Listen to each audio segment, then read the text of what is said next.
suamiku meminta cerai. Pada hari sidang di pengadilan, putriku yang berusia 7 tahun bertanya kepada hakim, "Bapak Hakim, bolehkah saya menunjukkan sebuah rahasia yang tidak diketahui oleh ibu saya?" Hakim itu mengangguk. Saat video mulai diputar, seluruh ruang sidang menahan napas. Hari itu, di dalam ruang sidang yang sempit dan dingin, aku duduk di kursi terdakwa, kedua tanganku saling bertaut, ku genggam begitu erat hingga buku-buku jariku memutih. Di seberangku, duduk Bima, suamiku, dalam balutan setelan jas yang disetrika rapi. Wajahnya tenang, seolah ia tak ada sangkut pautnya dengan semua ini. Pengacaranya tanpa henti membacakan dosa-dosaku. Istri yang gagal, ibu yang tidak kompeten, seorang wanita yang hanya menjadi parasit bagi suaminya. Dalam gugatan cerainya, ia menuntut seluruh harta kami dan juga hak asuh penuh atas anak kami. Aku hanya bisa menundukkan kepala. Setiap kata yang keluar dari mulut pengacaranya terasa bagaikan pisau tumpul yang perlahan mengiris dagingku. Tepat saat hakim hendak mengetukkan palunya, sebuah suara anak kecil yang bergetar terdengar dari arah pintu. "Bapak Hakim, bolehkah saya menunjukkan sebuah rahasia yang tidak diketahui oleh ibu saya?" Semua mata di ruang sidang tertuju ke sana. Putriku yang berusia 7 tahun. Putri, berdiri sambil memeluk sebuah tablet tua. Salah satu sudut layarnya retak seperti sarang laba-laba. Dengan mata hitamnya yang jernih, ia menatap lurus ke kursi tertinggi tempat hakim duduk. Jantungku serasa jatuh ke perut. Itu adalah pertama kalinya aku melihat putriku menunjukkan keberanian seperti itu, dan pada saat itu juga, aku sadar.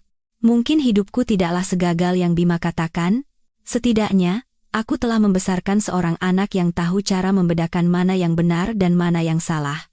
Namun, untuk menceritakan bagaimana kami bisa sampai di jalan buntu ini, kita harus kembali ke suatu pagi beberapa bulan yang lalu, saat semuanya masih tampak damai. Pagi itu di sebuah rumah 3 lantai di salah satu sudut Jakarta Selatan, tempat yang kupercaya akan menjadi persinggahan terakhirku seumur hidup. Pagi itu tak ada bedanya dengan pagi-pagi lainnya. Aku bangun saat langit masih temaram sebelum fajar, mengenakan kardigan tipis, lalu turun ke dapur untuk menyiapkan sarapan. Suara air mendidih di teko, aroma bawang goreng untuk taburan bubur ayam, berbaur dengan deru mesin cuci dari beranda. Aku terbiasa hidup dalam senyap, berjalan tanpa suara, berbicara dengan lirih, melakukan segalanya seperti bayangan bahkan di rumahku sendiri. Semua itu agar tidak mengganggu Bima yang sedang beristirahat. "Kopi ini kenapa rasanya begini?" Itu adalah kalimat yang selalu ia ucapkan dengan penekanan di setiap katanya setiap kali suasana hatinya sedang buruk. Sebelum pukul 7 pagi, suara langkah kakinya sudah terdengar menuruni tangga. Ia mengenakan kemeja putih, dasi terpasang rapi, dan rambutnya tersisir klimis, aroma parfum mahalnya menguar samar. Begitu duduk di meja makan, ia langsung mengerutkan kening. Setelah menyesap seteguk kopi yang kubuat, ia berkata dengan dingin. Aku terkejut dan buru-buru menunduk. "Maaf, mungkin kopinya terlalu banyak. Aku buatkan lagi, ya." "Tidak usah." Ia mendorong cangkir kopi itu menjauh, seolah sedang menyingkirkan keberadaanku juga. Sudah sangat lama sarapan kami berlangsung tanpa percakapan. Tatapan hangat dan senyuman juga sudah lama sirna. Aku masih ingat kata-katanya di masa-masa awal pernikahan kami, saat ia duduk di meja makan ini sambil menggenggam tanganku. "Dewi, kamu di rumah saja. Istirahat. Biar aku yang cari nafkah." Saat itu, dengan naifnya aku percaya bahwa kata-kata itu adalah janji kebahagiaan. Baru belakangan aku sadar, itu tak ubahnya sebuah vonis agar aku melepaskan karierku, penghasilanku, dan diriku sendiri. "Putri belum bangun?" tanyanya, matanya masih terpaku pada ponsel pintarnya. "Sudah, lagi mandi. Hari ini, bisakah kamu yang antar Putri ke sekolah?" Dengan enggan, ia hanya bergumam. Beberapa saat kemudian, Putri berlari menuruni tangga dengan tas punggung di bahunya, rambut dikuncir 2, dan mengenakan seragam SD yang rapi. Ia memeluk leherku dan berceloteh, "Ibu, aku berangkat, ya? Hari ini di pelajaran seni, aku mau gambar rumah kita yang paling cantik." Aku tersenyum sambil mengelus rambutnya yang lembut. "Rumah kita kan selalu cantik. Soalnya ada Putri di sini." Baru setelah mendengar suara putriku, Bima mengangkat kepala dan memaksakan seulas senyum ramah. "Sini, sayang." Cepat sarapan, nanti berangkat sama ayah. Aku berdiri di samping, memandangi ayah dan anak itu. Sepotong hatiku terasa hangat, namun di saat yang sama juga perih. Ia seolah hanya bisa bersikap ramah ketika ada anak kami. Di matanya, aku sudah lama tak ada bedanya dengan kursi atau meja makan di rumah ini. Setelah mereka berdua pergi, rumah yang luas ini tiba-tiba terasa begitu kosong dan asing. Aku membereskan meja, mencuci piring, memasukkan pakaian ke mesin cuci, mengepel lantai, dan menyirami tanaman. Aku melakukan semuanya seperti mesin, sambil memendam satu harapan kecil. Harapan bahwa jika rumah ini cukup bersih, jika masakanku cukup lezat, dan jika aku cukup baik dan pendiam, suatu saat nanti ia akan kembali seperti dulu. Siang itu, aku menyetir mobil untuk menjemput Putri di sekolah. Begitu masuk ke mobil, ia langsung berceloteh dengan gembira. "Ibu, tadi aku gambar ibu jadi ibu tercantik di kelas, terus dapat 3 bintang dari Bu Guru." Aku tertawa. Ibu tercantik di kelas dalam gambaran anakku, seperti apa rupanya? Seorang wanita dengan rambut yang diikat seadanya, tangan yang selalu berbau sabun cuci piring, dan pakaian yang selalu berupa daster longgar. Siapa yang akan menyebutku cantik? Tapi di mata anakku, ibunya adalah yang terbaik. Memikirkan itu saja sudah membuat tenggorokanku tercekat. Saat tiba di gerbang rumah, dan sedang mencari kunci, seorang kurir menghentikan motornya di depan rumah kami dan berseru, "Dengan Ibu Dewi Lestari?" Ada surat tercatat. Aku heran. Aku tidak sedang memesan apapun, dan kerabat jauh juga tidak mungkin mengirim surat. Saat menerima amplop coklat tebal itu, aku merasakan firasat buruk. Di sudut kiri atas amplop, tercetak nama sebuah firma hukum di kawasan SCBD Jakarta. Pasti salah alamat, gumamku pada diri sendiri. Sambil berusaha tersenyum ceria, aku berkata pada Putri, "Sayang, naik ke kamar ganti baju." "Ya, nanti ibu panaskan sup buat Putri." Putri berlari kecil ke lantai 2. Aku duduk sendirian di sofa, dengan tangan gemetar membuka amplop itu. Beberapa lembar kertas putih meluncur keluar. Beberapa kata yang dicetak tebal di baris pertama menusuk mataku. Gugatan perceraian. Aku membeku seketika. Pandanganku terpaku pada baris di bawahnya. Penggugat, Bima Santoso. Tergugat, Dewi Lestari. Dunia seakan berputar.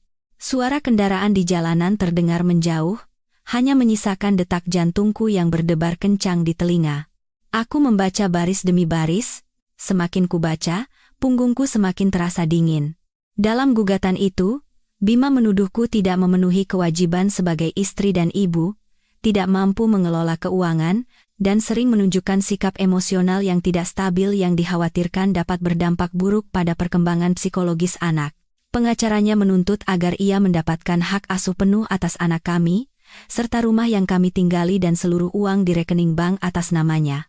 Alasannya, semua aset tersebut diperoleh dari penghasilan suami, sementara istri tidak memberikan kontribusi ekonomi apapun. Aku tertawa hampa.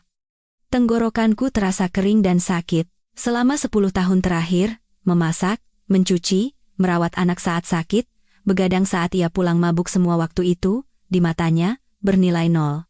Aku tidak tahu sudah berapa lama aku terduduk di lantai ruang tamu yang dingin.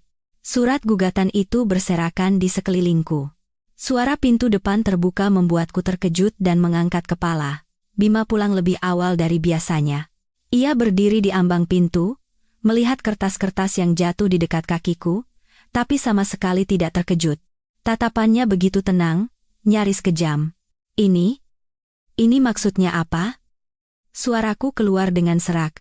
Sambil melepas sepatunya dan menggantungkan jasnya, ia berjalan masuk perlahan seolah sedang menceritakan kisah yang sudah dihafalnya. "Kalau sudah kamu baca, harusnya kamu tahu. Aku mau cerai, semuanya sudah kupercayakan pada pengacara, kamu tinggal tanda tangan saja." "Kenapa? Apa salahku?" Ia menoleh ke arahku, sudut bibirnya membentuk senyum dingin. "Kamu itu istri yang gagal dan ibu yang gagal. Rumah berantakan sedikit, anak menangis beberapa kali, kamu langsung marah-marah, menangis, cengeng. Aku sudah lelah dengan wanita yang hanya bisa bergantung padaku sepertimu." Aku menggelengkan kepala. Seolah dengan menggelengkan kepala sekuat tenaga, mimpi buruk ini akan hilang. Aku berhenti kerja atas maumu, membesarkan anak di rumah atas maumu, berhemat sedikit demi sedikit atas maumu, dan sekarang kamu bilang aku jadi beban? Ya, benar. Ia mengangkat bahu. Dan keputusanku sudah bulat. Gugatannya sudah didaftarkan. Ini yang terbaik untuk kita berdua. Tanda tangani saja. Nanti setelah selesai di pengadilan, akan kuberikan sedikit uang pesangon. Pergilah kemanapun kamu mau. Aku menatapnya. Pria yang beberapa tahun lalu berlutut untuk melamarku sepertinya sudah lama mati.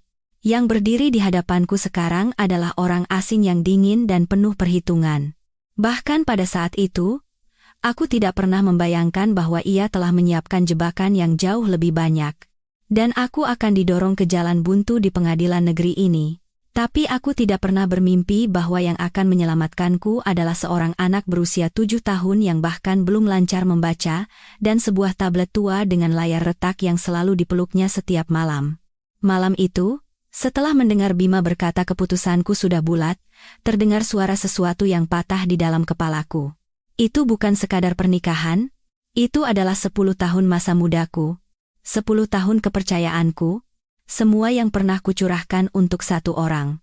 Aku terduduk lemas di lantai, mendengar suara pintu kamar mandi yang ditutup, suara air mengalir, dan suara ia sedang berbicara di telepon dengan seseorang. Suaranya terdengar pelan dan ceria, seolah tidak tahu bahwa istrinya sedang menangis hanya beberapa meter darinya. Putri sudah tidur lebih awal hari itu.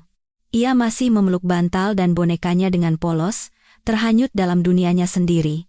Aku berdiri di ambang pintu kamarnya, memandanginya. Hatiku sakit sekaligus iba. Aku ingin memeluknya erat dan mengatakan bahwa suatu saat nanti, mungkin ibu tidak bisa bersamanya lagi, tapi tenggorokanku tercekat, tak ada kata yang bisa keluar. Malam itu aku tidak bisa tidur. Aku duduk di sofa, membentangkan surat gugatan cerai di atas meja, membacanya berulang kali seolah sedang menyiksa diriku sendiri. Setiap kali membacanya, luka baru terungkap. Kata-kata seperti tidak stabil secara emosional, tidak mampu mengasuh, risiko bagi perkembangan psikologis anak membuatku bergidik. Aku teringat bagaimana aku menggendongnya setiap kali ia demam, bagaimana aku mondar-mandir semalaman sambil memeluknya saat ia batuk, bagaimana kami berdua duduk melipat pesawat kertas di suatu sore yang hujan dan ia tertawa riang. Dan sekarang, semua itu diputarbalikkan menjadi risiko dan ancaman. Menjelang fajar, aku baru bisa memejamkan mata. Saat kubuka mata, sinar matahari sudah memenuhi ruangan. Tiba-tiba aku tersadar. Jika aku diam saja, ia akan merebut Putri dan juga rumah ini. Aku tidak bisa hanya duduk dan menangis. Aku harus mencari cara untuk melawan, sekecil apapun kemungkinannya. Aku mengobrak-abrik laci dan menemukan dompet kulit tua. Kuhitung beberapa lembar uang yang tersisa. Selama beberapa tahun terakhir, Bima hanya memberiku uang belanja bulanan secukupnya, dan mencatat setiap pengeluaran dengan teliti. Aku tidak punya penghasilan maupun tabungan darurat. Satu-satunya harapanku adalah rekening bank atas nama bersama kami, yang pernah ia katakan untuk disimpan sebagai dana darurat. Aku membuka ponsel dan masuk ke aplikasi mobile banking. Saat saldo muncul di layar, tanganku langsung terasa dingin. Angka 00 terlihat dengan jelas. Tak percaya, aku memeriksa riwayat transaksi. Selama beberapa bulan terakhir, ia secara diam-diam dan rutin mentransfer sejumlah besar uang ke rekening lain. Transaksi terakhir terjadi 3 hari yang lalu, sisa uang terakhir pun telah ditarik. Sebelum melayangkan gugatan cerai, ia sudah memblokir semua jalan keluarku. Aku menangis terseduh-seduh di siang bolong. Ponsel terlepas dari tanganku dan jatuh ke lantai. Tepat saat itu, terdengar ketukan pelan di pintu kamar, disusul suara Putri yang serak. "Ibu, belum buat sarapan?" Aku buru-buru menyeka air mata dan memaksakan diri untuk bangkit. "Iya sayang, ibu buatkan sekarang. Putri mandi dulu, ya?" Aku menyembunyikan surat gugatan itu jauh di dalam laci dan berpura-pura tidak terjadi apa-apa. Di meja makan, Bima masih duduk dengan tenang sambil membaca berita di ponselnya. Saat aku meletakkan semangkuk bubur hangat di hadapannya, ia bahkan tidak menatapku dan bertanya dengan dingin, "Kalau ada waktu hari ini, temui saja pengacaramu. Aku tidak mau masalah ini berlarut-larut, lebih cepat lebih baik." Aku merasakan tanganku yang memegang sendok berkeringat. Aku tidak punya uang untuk menyewa pengacara. Ia tersenyum sinis. Kalau begitu lebih bagus. Tidak rumit. Kamu tinggal tanda tangan surat kesepakatan yang sudah disiapkan pihak kami. Tidak perlu buang-buang waktu sampai ke pengadilan. Kan? Mengingat hubungan kita selama ini, aku akan memberimu sedikit kompensasi. Caranya menekankan kata hubungan membuatku merinding. Putri yang duduk di samping kami menatap ayah dan ibunya bergantian dengan tatapan cemas. Aku berusaha tersenyum padanya, tapi anak berusia 7 tahun tidak mungkin tidak merasakan udara berat yang memenuhi rumah. Hari itu, setelah ayah dan anak itu pergi, aku memberanikan diri menelepon Rina, seorang teman lama. Sebelum menikah, kami bekerja bersama di sebuah perusahaan kecil. Setelah aku berhenti bekerja, Rina melanjutkan studinya, dan sekarang bekerja sebagai staf di sebuah lembaga bantuan hukum. Setelah aku menjelaskan situasinya secara singkat, Rina terdiam sejenak, lalu berkata dengan suara prihatin, "Dewi, ini bukan masalah sederhana, tapi kita tidak bisa membiarkan dia mengusirmu tanpa apa-apa. Aku akan kenalkan kamu dengan seorang pengacara yang kukenal. Beliau sering menangani kasus-kasus perempuan yang kurang beruntung, dan biaya jasanya bisa lebih fleksibel. Kamu bisa datang hari ini." Aku segera melirik jam. Sudah hampir pukul 10 pagi. Jantungku berdebar kencang. Iya, aku akan datang. Kantor pengacara yang direkomendasikan Rina berada di sebuah ruko tua. Aku berdiri di bawah papan nama kantor hukum Iwan. Rekan yang sudah pudar, diliputi rasa cemas dan takut. Terbayang di kepalaku gambaran perempuan-perempuan berpenampilan lusuh menggendong anak sambil menangis di depan gerbang pengadilan. Aku tidak pernah menyangka suatu saat nanti aku akan bernasib sama, mencari seseorang yang bisa menyelamatkanku dari suamiku sendiri. Pak Iwan, sang pengacara, adalah seorang pria berusia sekitar 50-an, bertubuh tegap dengan mata yang kecil namun tajam. Ia mendengarkan ceritaku tanpa menyela, sesekali menanyakan beberapa detail dan mencatatnya dengan teliti. Saat tenggorokanku tercekat dan aku tidak bisa melanjutkan cerita, ia menyodorkan tisu dan berkata dengan pelan, "Ceritakan saja semuanya pelan-pelan. Di sini tidak ada yang akan menghakimi Anda." Aku menceritakan tentang surat gugatan cerai, rekening bank yang kosong, dan tuduhan Bima bahwa aku tidak stabil secara emosional dan tidak layak mengasuh anak. Aku juga menceritakan semua hal yang terjadi belakangan ini, seperti ia yang jarang pulang, kemejanya yang berbau parfum asing, dan kebiasaannya menerima telepon di beranda tengah malam. Hal-hal yang dalam hatiku curigai, namun selalu kutepis dengan pikiran laki-laki memang begitu kalau bersosialisasi, jangan berprasangka buruk. Pak Iwan terdiam sejenak, berpikir dalam, lalu berkata, "Dari apa yang Anda ceritakan, sepertinya suami Anda telah mempersiapkan ini dengan sangat rapi. Ia mengalihkan semua aset, menimpakan semua tanggung jawab finansial kepada Anda, lalu menciptakan citra bahwa Anda adalah istri yang tidak berguna dan ibu yang tidak stabil. Pasti ada pengacara handal di belakangnya, pertarungan hak asuh putri akan menjadi sangat sengit." Aku menelan ludah. Saya tidak butuh harta. Sungguh. Rumah atau uang? Saya bisa memulainya lagi dari awal, tapi saya tidak bisa kehilangan putri. Tolong bantu saya mempertahankan anak saya. Pak Iwan menatap mataku lurus, lalu berkata dengan perlahan namun tegas, "Mempertahankannya atau tidak, itu tidak hanya bergantung pada pengacara, tapi juga pada diri Anda sendiri." Bergantung pada kebenaran. Pertama, kita harus memeriksa bukti apa saja yang mereka ajukan.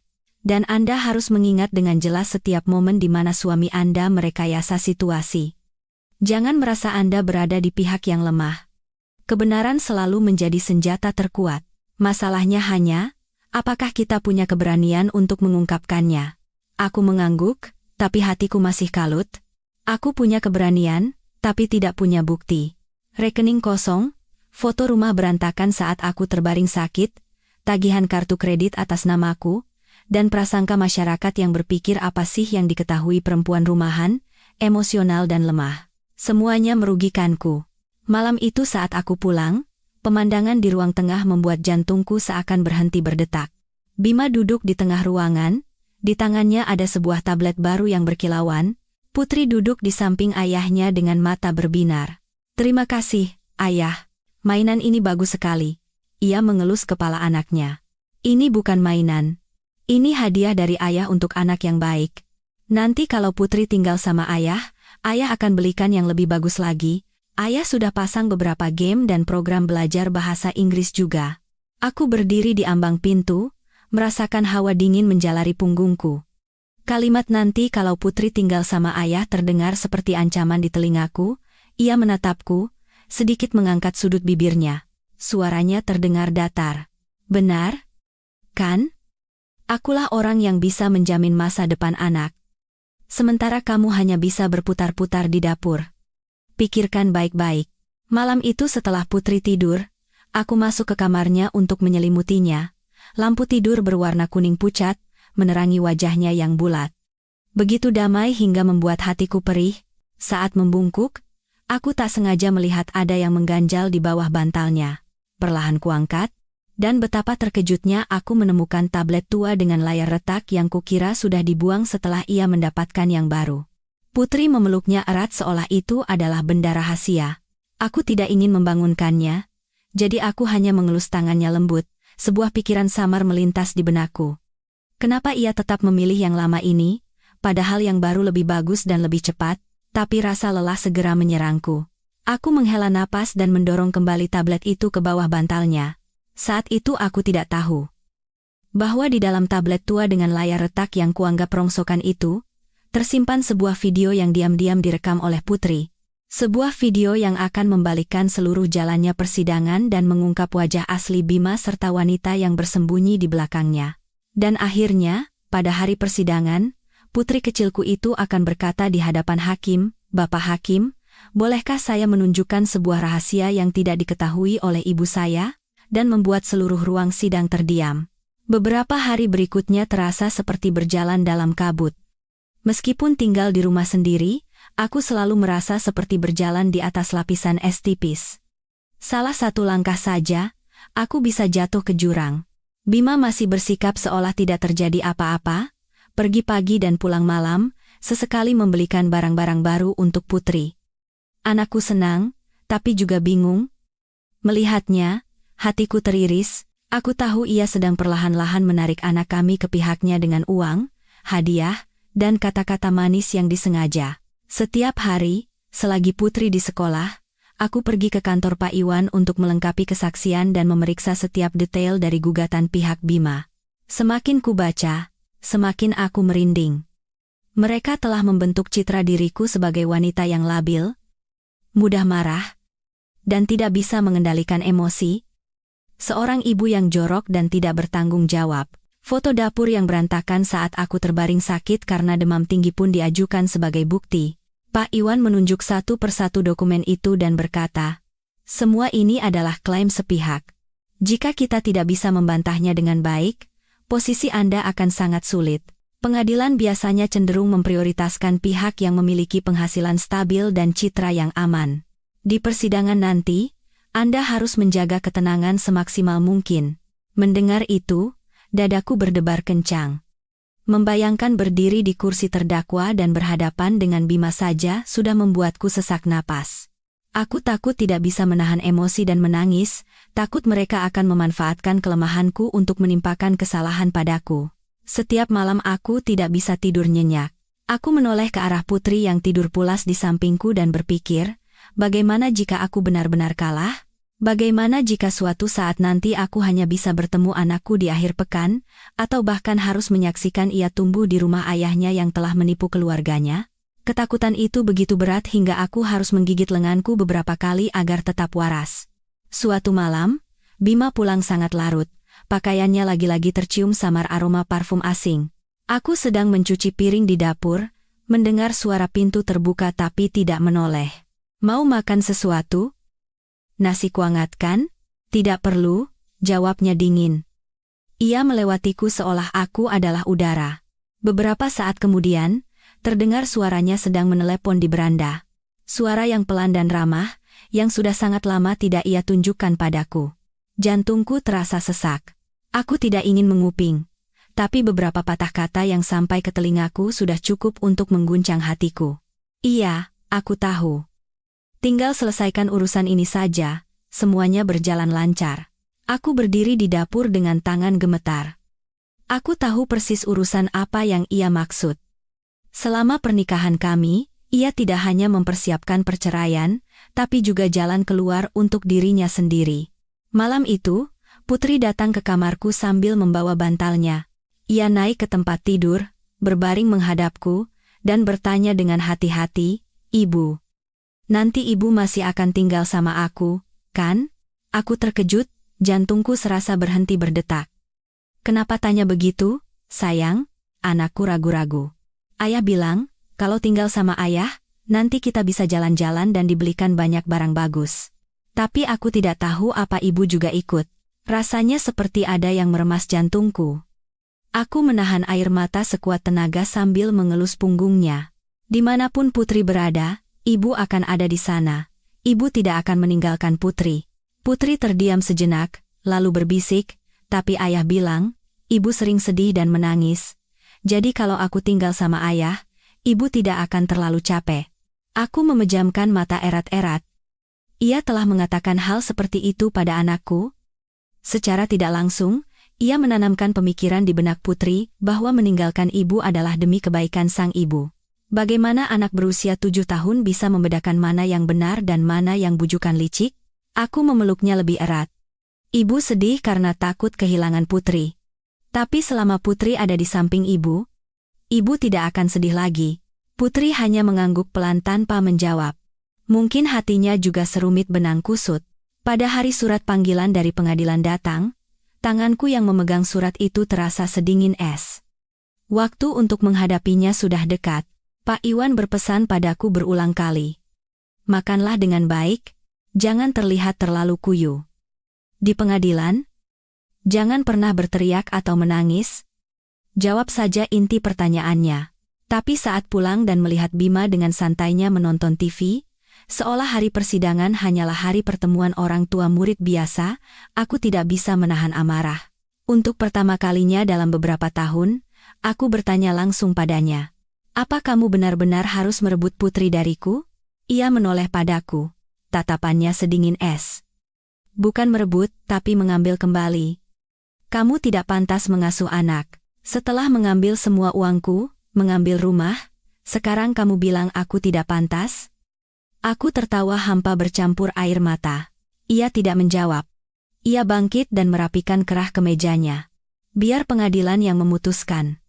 Bicara pun tidak ada gunanya. Malam itu, aku masuk lagi ke kamar Putri. Ia sudah tertidur, masih memeluk bantalnya. Di bawah bantal, terlihat sudut tablet tua dengan layar retak itu. Aku memandanginya cukup lama. Perasaan aneh dan samar melintas di hatiku.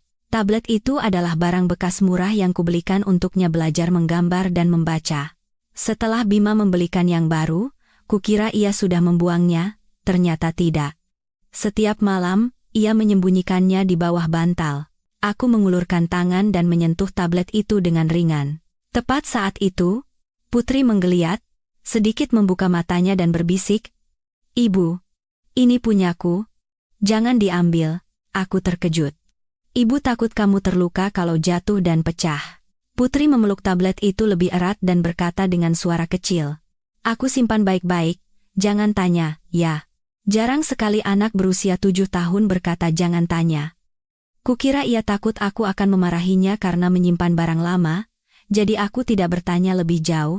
Aku kembali menyelimutinya dan keluar dari kamar dengan perasaan berat dan gamang. Semakin dekat hari persidangan, udara di rumah semakin tegang seperti busur panah yang ditarik kencang. Bima hampir tidak pernah berbicara denganku dan terus-menerus membelikan hadiah untuk Putri. Anakku menerima hadiah itu, tapi tawanya berkurang dari biasanya. Sesekali ia menoleh padaku seolah ingin bertanya sesuatu, tapi kemudian mengurungkannya. Suatu sore, anakku merasa tidak enak badan, jadi aku menjemputnya lebih awal. Tepat saat tiba di rumah, aku melihat seorang wanita berpakaian rapi sedang berbicara dengan Bima di depan pintu. Melihatku, wanita itu sedikit terkejut, tapi kemudian tersenyum ramah. "Ibu Dewi ya?" Aku mengangguk. Hatiku terasa dingin. Tatapan wanita itu sama sekali tidak menunjukkan keterkejutan orang yang tak sengaja bertemu. Tatapannya tenang.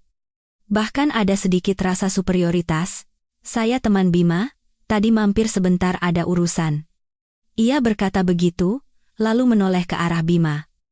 Kalau begitu saya permisi dulu. Bima tidak mengantarnya, hanya memandangi kepergiannya. Setelah wanita itu hilang dari pandangan, aku masih termangu di depan pintu. Ia menoleh dan mengerutkan kening. Kenapa berdiri menghalangi jalan? Siapa dia? Ia mencibir. Bukan urusanmu. Kata-kata itu seperti belati yang menusuk jantungku. Selama 10 tahun pernikahan, bahkan saat aku masih menjadi istri sahnya, semua yang berhubungan dengannya sudah bukan lagi urusanku. Malam itu aku tidak berbicara apa-apa lagi. Aku hanya diam-diam membereskan kamar Putri dan menyiapkan pakaiannya untuk berjaga-jaga jika harus ke pengadilan. Saat sedang melipat baju, aku tak sengaja melihat laci meja belajarnya sedikit terbuka. Di dalamnya, selain buku gambar, ada tablet tua itu. Tanpa sadar aku mengambilnya. Layarnya retak seperti sarang laba-laba, tapi masih bisa menyala. Di layar, tampak ikon-ikon warna-warni yang disukai anak-anak. Saat hendak meletakkannya kembali, mataku menangkap sebuah folder aneh yang hanya ditandai dengan satu titik kecil tanpa nama.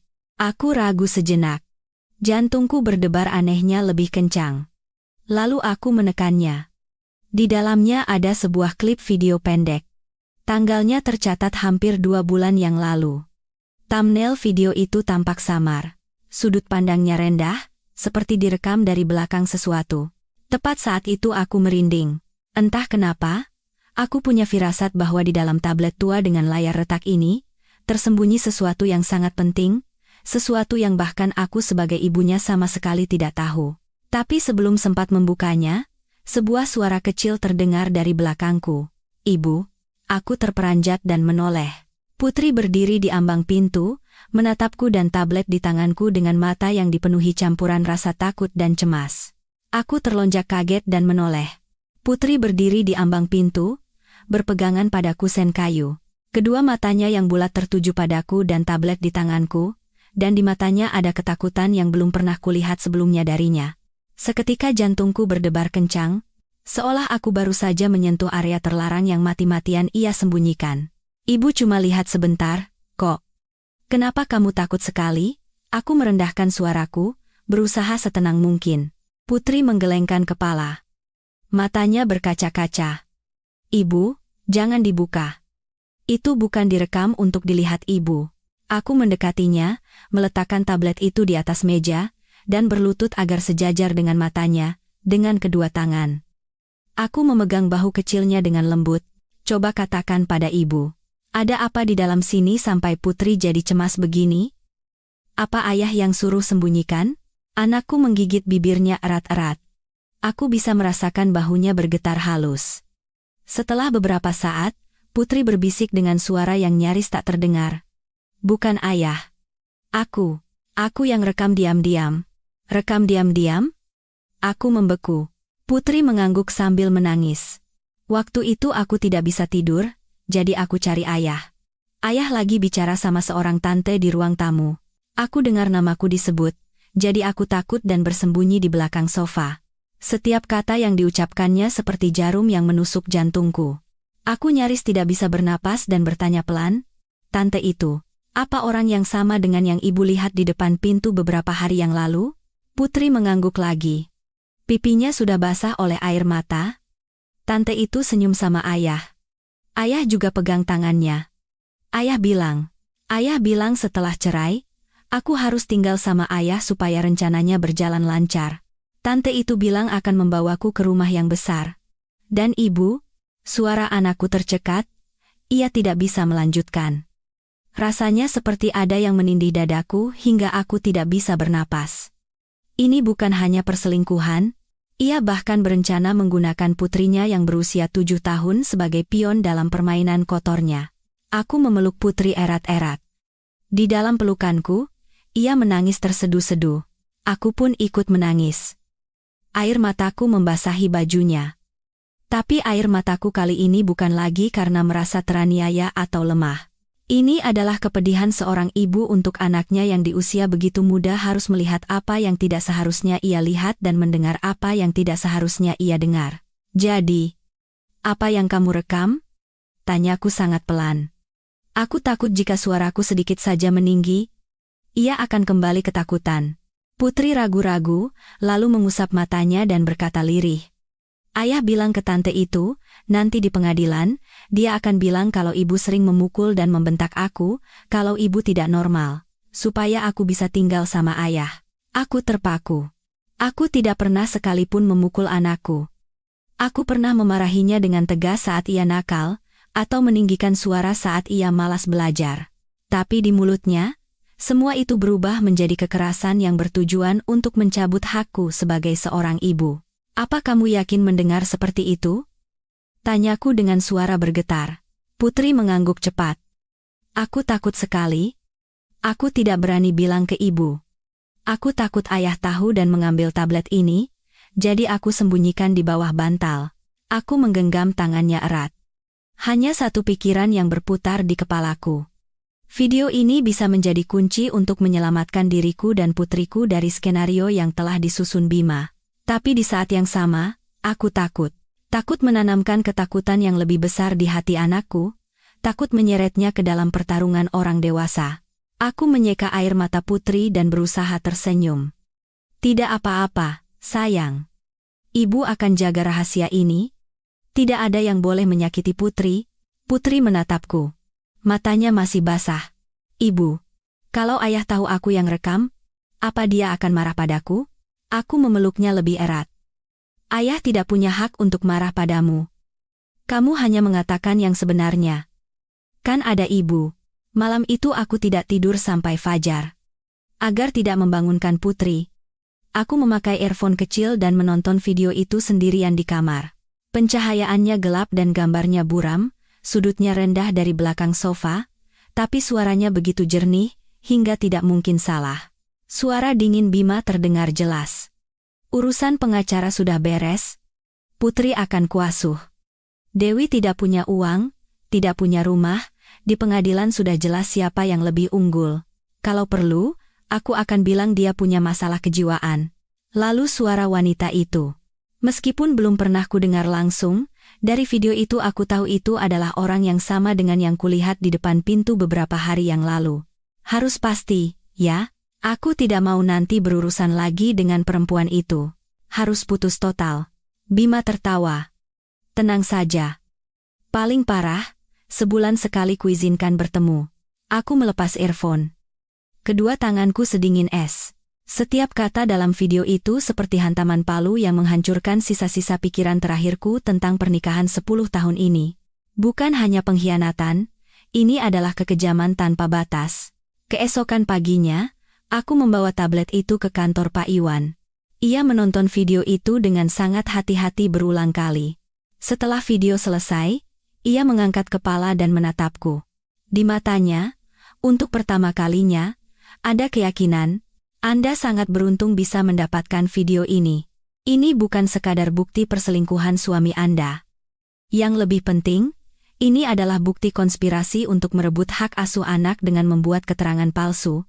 Video ini, jika diungkapkan pada saat yang tepat, bisa membalikkan keadaan sepenuhnya. Aku menggenggam tali tasku erat-erat, tapi ini direkam oleh anak saya, dia masih terlalu kecil, saya khawatir dia akan trauma nanti. Pak Iwan berpikir sejenak, lalu berkata, itulah kenapa kita harus memilih waktu yang tepat. Tidak bisa asal kita ajukan. Beberapa kebenaran harus diledakkan di pengadilan setelah pihak lawan memperlihatkan wujud aslinya, baru kekuatannya akan maksimal. Aku sadar bahwa pertarungan ini tidak hanya membutuhkan kebenaran, tapi juga kepala dingin. Selama beberapa hari berikutnya, aku berpura-pura tidak tahu apa-apa. Aku berbelanja, memasak, dan mencuci seperti biasa, merawat Putri dengan tenang. Bima menjadi semakin percaya diri, ia lebih sering mengajakku bicara. Tapi itu hanyalah peringatan agar kami tidak saling menyulitkan di pengadilan dan agar aku mempersiapkan diri. Suatu kali ia bahkan berpura-pura bersimpati. Bekerja sama saja. Nanti anak juga akan kuizinkan bertemu. Kalau kamu ribut-ribut di pengadilan setelah kalah, orang-orang akan menganggapmu perempuan gila. Aku menunduk tanpa menjawab. Hatiku anehnya tenang, ketenangan orang yang memegang kartu as dan menunggu saat yang tepat untuk menurunkannya. Aku juga berpesan pada Putri. Tanpa menyinggung soal pengadilan, aku hanya berkata dengan lembut, nanti kalau ada yang tanya tentang urusan rumah, Putri jawab saja apa yang Putri lihat dan dengar. Tidak perlu takut. Mengatakan yang sebenarnya saja sudah cukup. Putri mengangguk. Matanya sedikit cemas, tapi karena beban rahasia yang ia pikul sendiri selama 2 bulan telah terangkat, ekspresinya terlihat lebih ringan. Setiap malam ia memelukku erat, seolah takut jika ia memejamkan mata, aku akan menghilang. Hari persidangan semakin dekat. Malam sebelum sidang, Bima tidak pulang, aku tidak bertanya. Aku hanya diam-diam menyiapkan pakaian Putri, memilihkan gaun yang paling rapi dan bersih. Aku menyuruhnya tidur lebih awal, tapi tengah malam aku bisa merasakan ia sedang menatapku dalam kegelapan. Ibu, besok banyak orang? Mungkin sedikit banyak. Tapi kamu cukup di samping ibu saja. Kalau ayah bilang yang jelek-jelek tentang ibu, apa aku boleh bicara? Aku terdiam sejenak, lalu menjawab pelan. Kalau itu kebenaran, kamu punya hak untuk bicara. Putri terdiam. Beberapa saat kemudian, ia berkata dengan suara kecil, ibu jangan takut. Aku tidak akan membiarkan ayah merebut ibu dariku. Kata-kata dari anak sekecil itu membuat jantungku terasa diremas. Aku memeluknya. Tanpa suara, air mataku mengalir di atas rambut kecilnya. Besok mungkin akan menjadi hari di mana hidupku berbelok ke jalan lain, dan anak yang kuanggap paling lemah justru menjadi penopang terbesarku. Keesokan paginya, aku terbangun bahkan sebelum fajar menyingsing. Rumah terasa sunyi, hanya suara detik jam yang terdengar teratur. Putri masih tertidur lelap. Wajah mungilnya terbenam di bantal. Aku bangkit perlahan dan berdiri lama di samping tempat tidurnya, memandanginya. Untuk pertama kalinya selama ini, bukan ketakutan yang samar yang datang, melainkan kekhawatiran yang konkret. Dengan satu kesalahan hari ini, aku bisa kehilangan anakku selamanya. Aku turun ke dapur dan memasak mie instan sederhana untuk kami berdua. Setelah Putri bangun, aku memakaikannya gaun rapi yang sudah disiapkan semalam dan menguncir rambutnya dengan rapi. Ia menatap dirinya di cermin, lalu menoleh padaku dan tersenyum kecil. Ibu, hari ini aku akan jadi anak baik. Aku mengangguk, tenggorokanku tercekat. Kapan kau pernah tidak menjadi anak baik? Bima tidak pulang semalam dan baru muncul hampir pukul 8 pagi. Setelan jasnya rapi, sepatunya mengkilap, dan wajahnya tenang seolah tidak terjadi apa-apa. Ia menatap aku dan Putri dengan acuh tak acuh dan berkata, ayo berangkat. Nanti telat sidang. Aku tidak menjawab, hanya menggandeng tangan Putri dan mengikutinya. Mobil melaju dalam keheningan meninggalkan rumah yang pernah kuanggap sebagai tempat berlindung selamanya. Jalanan yang familiar terasa begitu asing. Putri duduk di kursi belakang, kedua tangan mungilnya tergenggam erat. Saat aku menoleh, matanya yang cemas berusaha disembunyikan. Aku mengulurkan tangan ke belakang, dan ia menggenggam tanganku erat. Di depan pengadilan, suasana terasa ramai namun hikmat, berbeda dengan jalanan yang bising di luar. Bima berjalan cepat menuju pintu utama seolah ini adalah wilayah kekuasaannya. Aku dan Putri mengikutinya dari belakang. Di depan tangga, aku melihat Pak Iwan. Ia mengangguk pelan padaku. Tatapannya yang tenang, gestur kecil itu, cukup untuk sedikit menenangkan hatiku yang bergejolak. Di dalam ruang sidang, kursi-kursi kayu berjejer, diterangi lampu putih yang dingin. Aku duduk di kursi terdakwa, Putri di sampingku. Kakinya tidak sampai ke lantai, jadi ia mengayunkannya pelan seperti kebiasaannya. Bima duduk di seberang, berdampingan dengan pengacaranya. Baru saat itu aku sadar, ia tidak pernah sendirian. Wanita yang beberapa hari lalu kulihat juga duduk di kursi belakang. Dengan riasan tebal, ia menatapku tajam. Saat hakim masuk, semua orang berdiri. Aku bisa merasakan jantungku berdebar kencang di dalam dada. Sidang dimulai. Pengacara pihak penggugat memulai argumennya dengan lancar, seolah membacakan naskah yang sudah dihafal.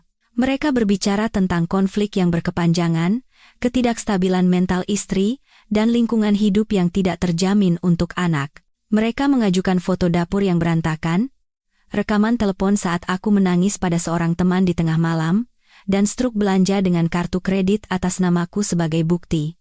Setiap bukti disimpulkan dengan satu kesimpulan. Aku adalah orang yang tidak bisa mengambil keputusan dan tidak mampu mengasuh anak. Aku duduk mendengarkan semua itu. Tanganku bergetar halus. Aku ingin membantah, ingin berdiri dan berteriak bahwa satu dapur yang berantakan tidak bisa mendefinisikan hidup seseorang, bahwa air mata bukanlah bukti ketidakwarasan, bahwa uang yang kupakai adalah untuk keluarga, untuk anak, untuk makan sehari-hari. Tapi Pak Iwan sudah berpesan untuk hanya menjawab jika ditanya. Aku menggigit bibirku erat dan menelan semua kata. Saat giliran Bima, ia berdiri. Suaranya tenang, dan tatapannya tampak sedih seolah ia terpaksa melakukan hal yang menyakitkan. Saya sangat menyesal semua ini harus terjadi. Tapi saya tidak bisa membiarkan putri saya hidup di lingkungan yang tidak stabil. Dewi sering menangis dan marah-marah. Beberapa kali ia membentak anak hingga membuatnya ketakutan. Saya sudah berusaha sabar demi anak, tapi saya tidak tahan lagi. Aku menatapnya. Tak percaya kata-kata seperti itu bisa keluar dari mulut orang yang tidur seranjang denganku selama 10 tahun. Aku menunduk melihat putri. Ia menggenggam tanganku erat, wajahnya pucat. Pengacaranya melanjutkan dengan suara dingin. Klien kami memiliki penghasilan yang stabil, tempat tinggal yang jelas, dan lingkungan hidup yang baik, sehingga ia sangat memenuhi syarat untuk mengasuh putri secara langsung. Sebaliknya, pihak tergugat tidak memiliki pekerjaan maupun aset pribadi. Demi menjamin masa depan terbaik bagi anak, kami memohon agar pengadilan memberikan hak asuh kepada ayahnya. Kata-kata tidak punya pekerjaan, tidak punya aset terdengar seperti paku yang menancap di takdirku. Saat giliranku tiba, hakim menatapku dan bertanya perlahan, "Tergugat, apakah Anda memiliki tanggapan atas klaim pihak penggugat?" Aku berdiri. Rasanya kakiku lemas. Aku tahu aku tidak boleh menangis, tidak boleh gemetar. Aku mengambil napas dalam-dalam dan berusaha menjaga suaraku senormal mungkin. Yang mulia, memang benar saat ini saya tidak memiliki penghasilan. Itu karena di masa lalu saya mengikuti keinginan suami untuk merawat anak di rumah. Memang benar juga saya sering menangis dan merasa tertekan karena pernikahan ini, tapi saya tidak pernah sekalipun memukul atau menelantarkan anak saya. Selama 7 tahun terakhir, seluruh waktu saya hanya untuk merawat putri. Pengacara lawan langsung membantah. Dalam surat pernyataan yang sudah mereka siapkan, seorang asisten rumah tangga yang sudah lama berhenti bekerja bersaksi bahwa Ibu Dewi orangnya temperamental dan sering memarahi anak. Mendengar itu, hatiku terasa semakin dingin.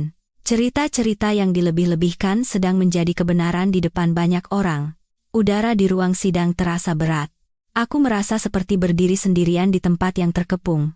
Lalu hakim menoleh ke arah putri. "Putri, kamu mau tinggal sama ayah atau sama ibu?" Pertanyaan itu seperti belati yang menusuk jantungku. Aku menggenggam tangan anakku lebih erat. Aku takut ia akan gemetar, takut ia akan menangis, takut ia akan mengulangi kata-kata yang selama ini ditanamkan Bima di benaknya. Putri menunduk sambil memainkan kedua tangannya. Ia tidak langsung menjawab. Ruang sidang hening, hanya terdengar derit kursi kayu. Bima menatap anaknya, tatapannya mengandung penantian dan tekanan yang tak terlihat. Setelah beberapa saat, Putri mengangkat kepalanya pelan. Suaranya bergetar. Saya mau tinggal sama ibu." Mendengar itu, aku nyaris menangis. Tapi pengacara Bima langsung berdiri. "Yang mulia, anak berusia 7 tahun mudah dipengaruhi oleh emosi sesaat.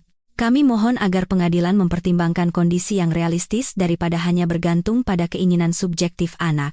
Bima juga berkata dengan suara yang anehnya lembut, "Putri, coba pikir lagi, kalau sama ayah, kamu bisa belajar di lingkungan yang lebih baik, punya rumah yang lebih besar, kamar sendiri, mainan juga lebih banyak. Kalau sama ibu, nanti kamu akan susah." Putri menatapnya. Matanya berkaca-kaca. Bibirnya bergerak seolah ingin mengatakan sesuatu, tapi kemudian berhenti. Aku bisa merasakan dengan jelas konflik yang terjadi di dalam hatinya. Hakim mengangguk pelan dan mencatat sesuatu. Sidang diskors selama 15 menit. Aku ditarik oleh Pak Iwan ke sudut. Dengan suara mendesak namun tetap tenang, ia berbisik, "Pihak lawan sangat siap. Hanya mengandalkan kesaksian dan keinginan putri, situasinya masih sangat tidak menguntungkan. Kita harus bersiap untuk kemungkinan terburuk." Aku menatapnya. Jantungku terasa sesak. Apakah itu artinya aku bisa kehilangan anakku? Pak Iwan tidak menjawab langsung, tapi tatapannya mengatakan bahwa kemungkinan itu ada. Putri merapat ke sisiku, diam-diam melingkarkan lengannya di tanganku. Saat aku menatapnya, ia menggigit bibirnya seolah menahan tangis. Tepat saat itu, Putri menarik tanganku sedikit dan berbisik sangat pelan, hanya agar aku yang mendengar. Ibu, aku punya satu rahasia. Aku mau bilang ke Bapak Hakim. Jantungku berdebar. Aku menatap matanya dalam-dalam. Di dalam tatapan anak kecil itu, selain ketakutan, ada sebuah tekad kecil yang menyakitkan. Bolehkah aku bicara? Putri bertanya lagi dengan suara bergetar. Tenggorokanku tercekat. Aku mengangguk pelan sambil mengelus kepalanya. Kalau itu kebenaran, kamu punya hak untuk bicara. Tepat saat itu aku tahu. Pintu terakhir kami akan dibuka oleh tangan anak berusia 7 tahun ini. Saat bel tanda skors berakhir berbunyi, semua orang di ruang sidang kembali ke tempat duduk masing-masing. Aku membawa Putri kembali ke kursi terdakwa. Telapak tangannya terasa dingin, aku membungkuk dan berbisik di telinganya. Putri, cukup katakan apa yang kamu lihat dan dengar. Tidak ada yang berhak menyalahkanmu. Putri mengangguk sangat pelan. Tatapannya takut, namun juga tegas, seolah di usianya yang masih belia, ia telah memilih jalannya sendiri. Hakim duduk di kursinya, membolak-balik berkas, lalu berkata dengan suara hikmat, sidang dilanjutkan. Sebelum pembacaan putusan akhir, pengadilan ingin mendengar pendapat tambahan dari saksi Putri Lestari. Seluruh ruang sidang menahan napas. Aku bisa merasakan jantungku berdebar kencang di dalam dada. Bima memutar tubuhnya sepenuhnya untuk menatap anaknya. Di matanya, tersirat ketegangan yang belum pernah ada sebelumnya. Putri berdiri. Di dalam ruang sidang yang luas, ia tampak begitu kecil. Ia menggenggam ujung gaunnya erat, bahunya bergetar halus. 1 detik, 2 detik, lalu ia mengangkat kepala dan menatap hakim. Suaranya bergetar, namun jelas. Bapak Hakim, bolehkah saya menunjukkan sebuah rahasia yang tidak diketahui oleh ibu saya? Terdengar bisik-bisik kecil di ruang sidang. Aku merasa pusing, jantungku serasa jatuh ke jurang. Aku menoleh ke arahnya, hendak mencegahnya, tapi terdiam saat melihat tatapannya. Itu bukan tatapan impulsif anak kecil. Itu adalah tatapan anak yang sudah terlalu lama menanggung beban sendirian. Hakim tampak terkejut sejenak, lalu mengangguk pelan. Silakan. Putri menatapku sekilas, seolah mencari kekuatan. Lalu ia merogoh tas kecil yang disandangnya dan mengeluarkan tablet tua dengan layar retak itu. Terdengar suara orang-orang menahan napas dari berbagai sudut ruangan. Bima sontak berdiri. Yang mulia, saya keberatan. Kesaksian anak tidak memiliki kekuatan hukum sebagai bukti. Hakim mengangkat tangan untuk menghentikannya. Harap tenang. Biar pengadilan yang menilai. Silakan lanjutkan. Putri melangkah maju dengan langkah kecil. Pak Iwan juga bangkit dan menghampirinya, mengambil tablet itu dan menyambungkannya ke sistem video pengadilan. Aku duduk di tempatku, menggenggam kedua tanganku erat. Kuku-kukuku menusuk daging, tapi aku tidak merasakan apa-apa. Layar besar di atas menyala. Gambar di video itu remang-remang dan sedikit berbintik, sudutnya rendah, setinggi sofa di sudut ruang tamu. Lalu suara Bima terdengar, dingin dan jernih. Urusan pengacara sudah beres, Putri akan kuasuh. Dewi tidak punya uang, tidak punya rumah, di pengadilan sudah jelas siapa yang lebih unggul. Kalau perlu, aku akan bilang dia punya masalah kejiwaan. Keheningan yang dingin menyebar di ruang sidang. Aku bisa mendengar napasku sendiri yang terengah-engah. Disusul suara tajam wanita itu. Harus pasti, ya. Aku tidak mau nanti berurusan lagi dengan perempuan itu, harus putus total. Beberapa saat kemudian, suara Bima terdengar diiringi tawa kecil. Tenang saja. Paling parah, sebulan sekali kuizinkan bertemu. Video berhenti di situ. Ruang sidang diliputi keheningan yang menyesakan. Aku menoleh ke arah Bima. Wajahnya pucat pasi, bibirnya terkatup rapat, di matanya, terlukis keterkejutan yang belum pernah kulihat sebelumnya. Wanita yang duduk di belakangnya juga syok, wajahnya berubah warna. Hakim perlahan menatap ke arah kami. Suaranya jauh lebih tegas dari sebelumnya. Penggugat, bagaimana Anda menjelaskan isi video ini? Bima berdiri. Tangannya yang diletakkan di atas meja bergetar halus. Ia berusaha mengembalikan ketenangannya. Yang mulia, itu hanya percakapan pribadi yang diedit, tidak memiliki kekuatan hukum. Pak Iwan segera membantah dengan suara tegas. Yang mulia, video tersebut memiliki catatan tanggal dan waktu yang jelas, dan tidak ada jejak pengeditan. Isinya secara gamblang menunjukkan niat untuk merebut hak asuh dengan membuat keterangan palsu mengenai kondisi mental tergugat, sekaligus menjadi bukti adanya hubungan perselingkuhan penggugat. Hakim memerintahkan bagian teknis untuk segera memverifikasi keaslian video tersebut. Selama menunggu, ruang sidang masih diselimuti ketegangan. Putri kembali ke tempat duduknya dan menggenggam tanganku erat. Aku membungkuk dan berbisik di telinganya. Putri hebat sekali. Putri hanya menggeleng pelan tanpa berkata apa-apa.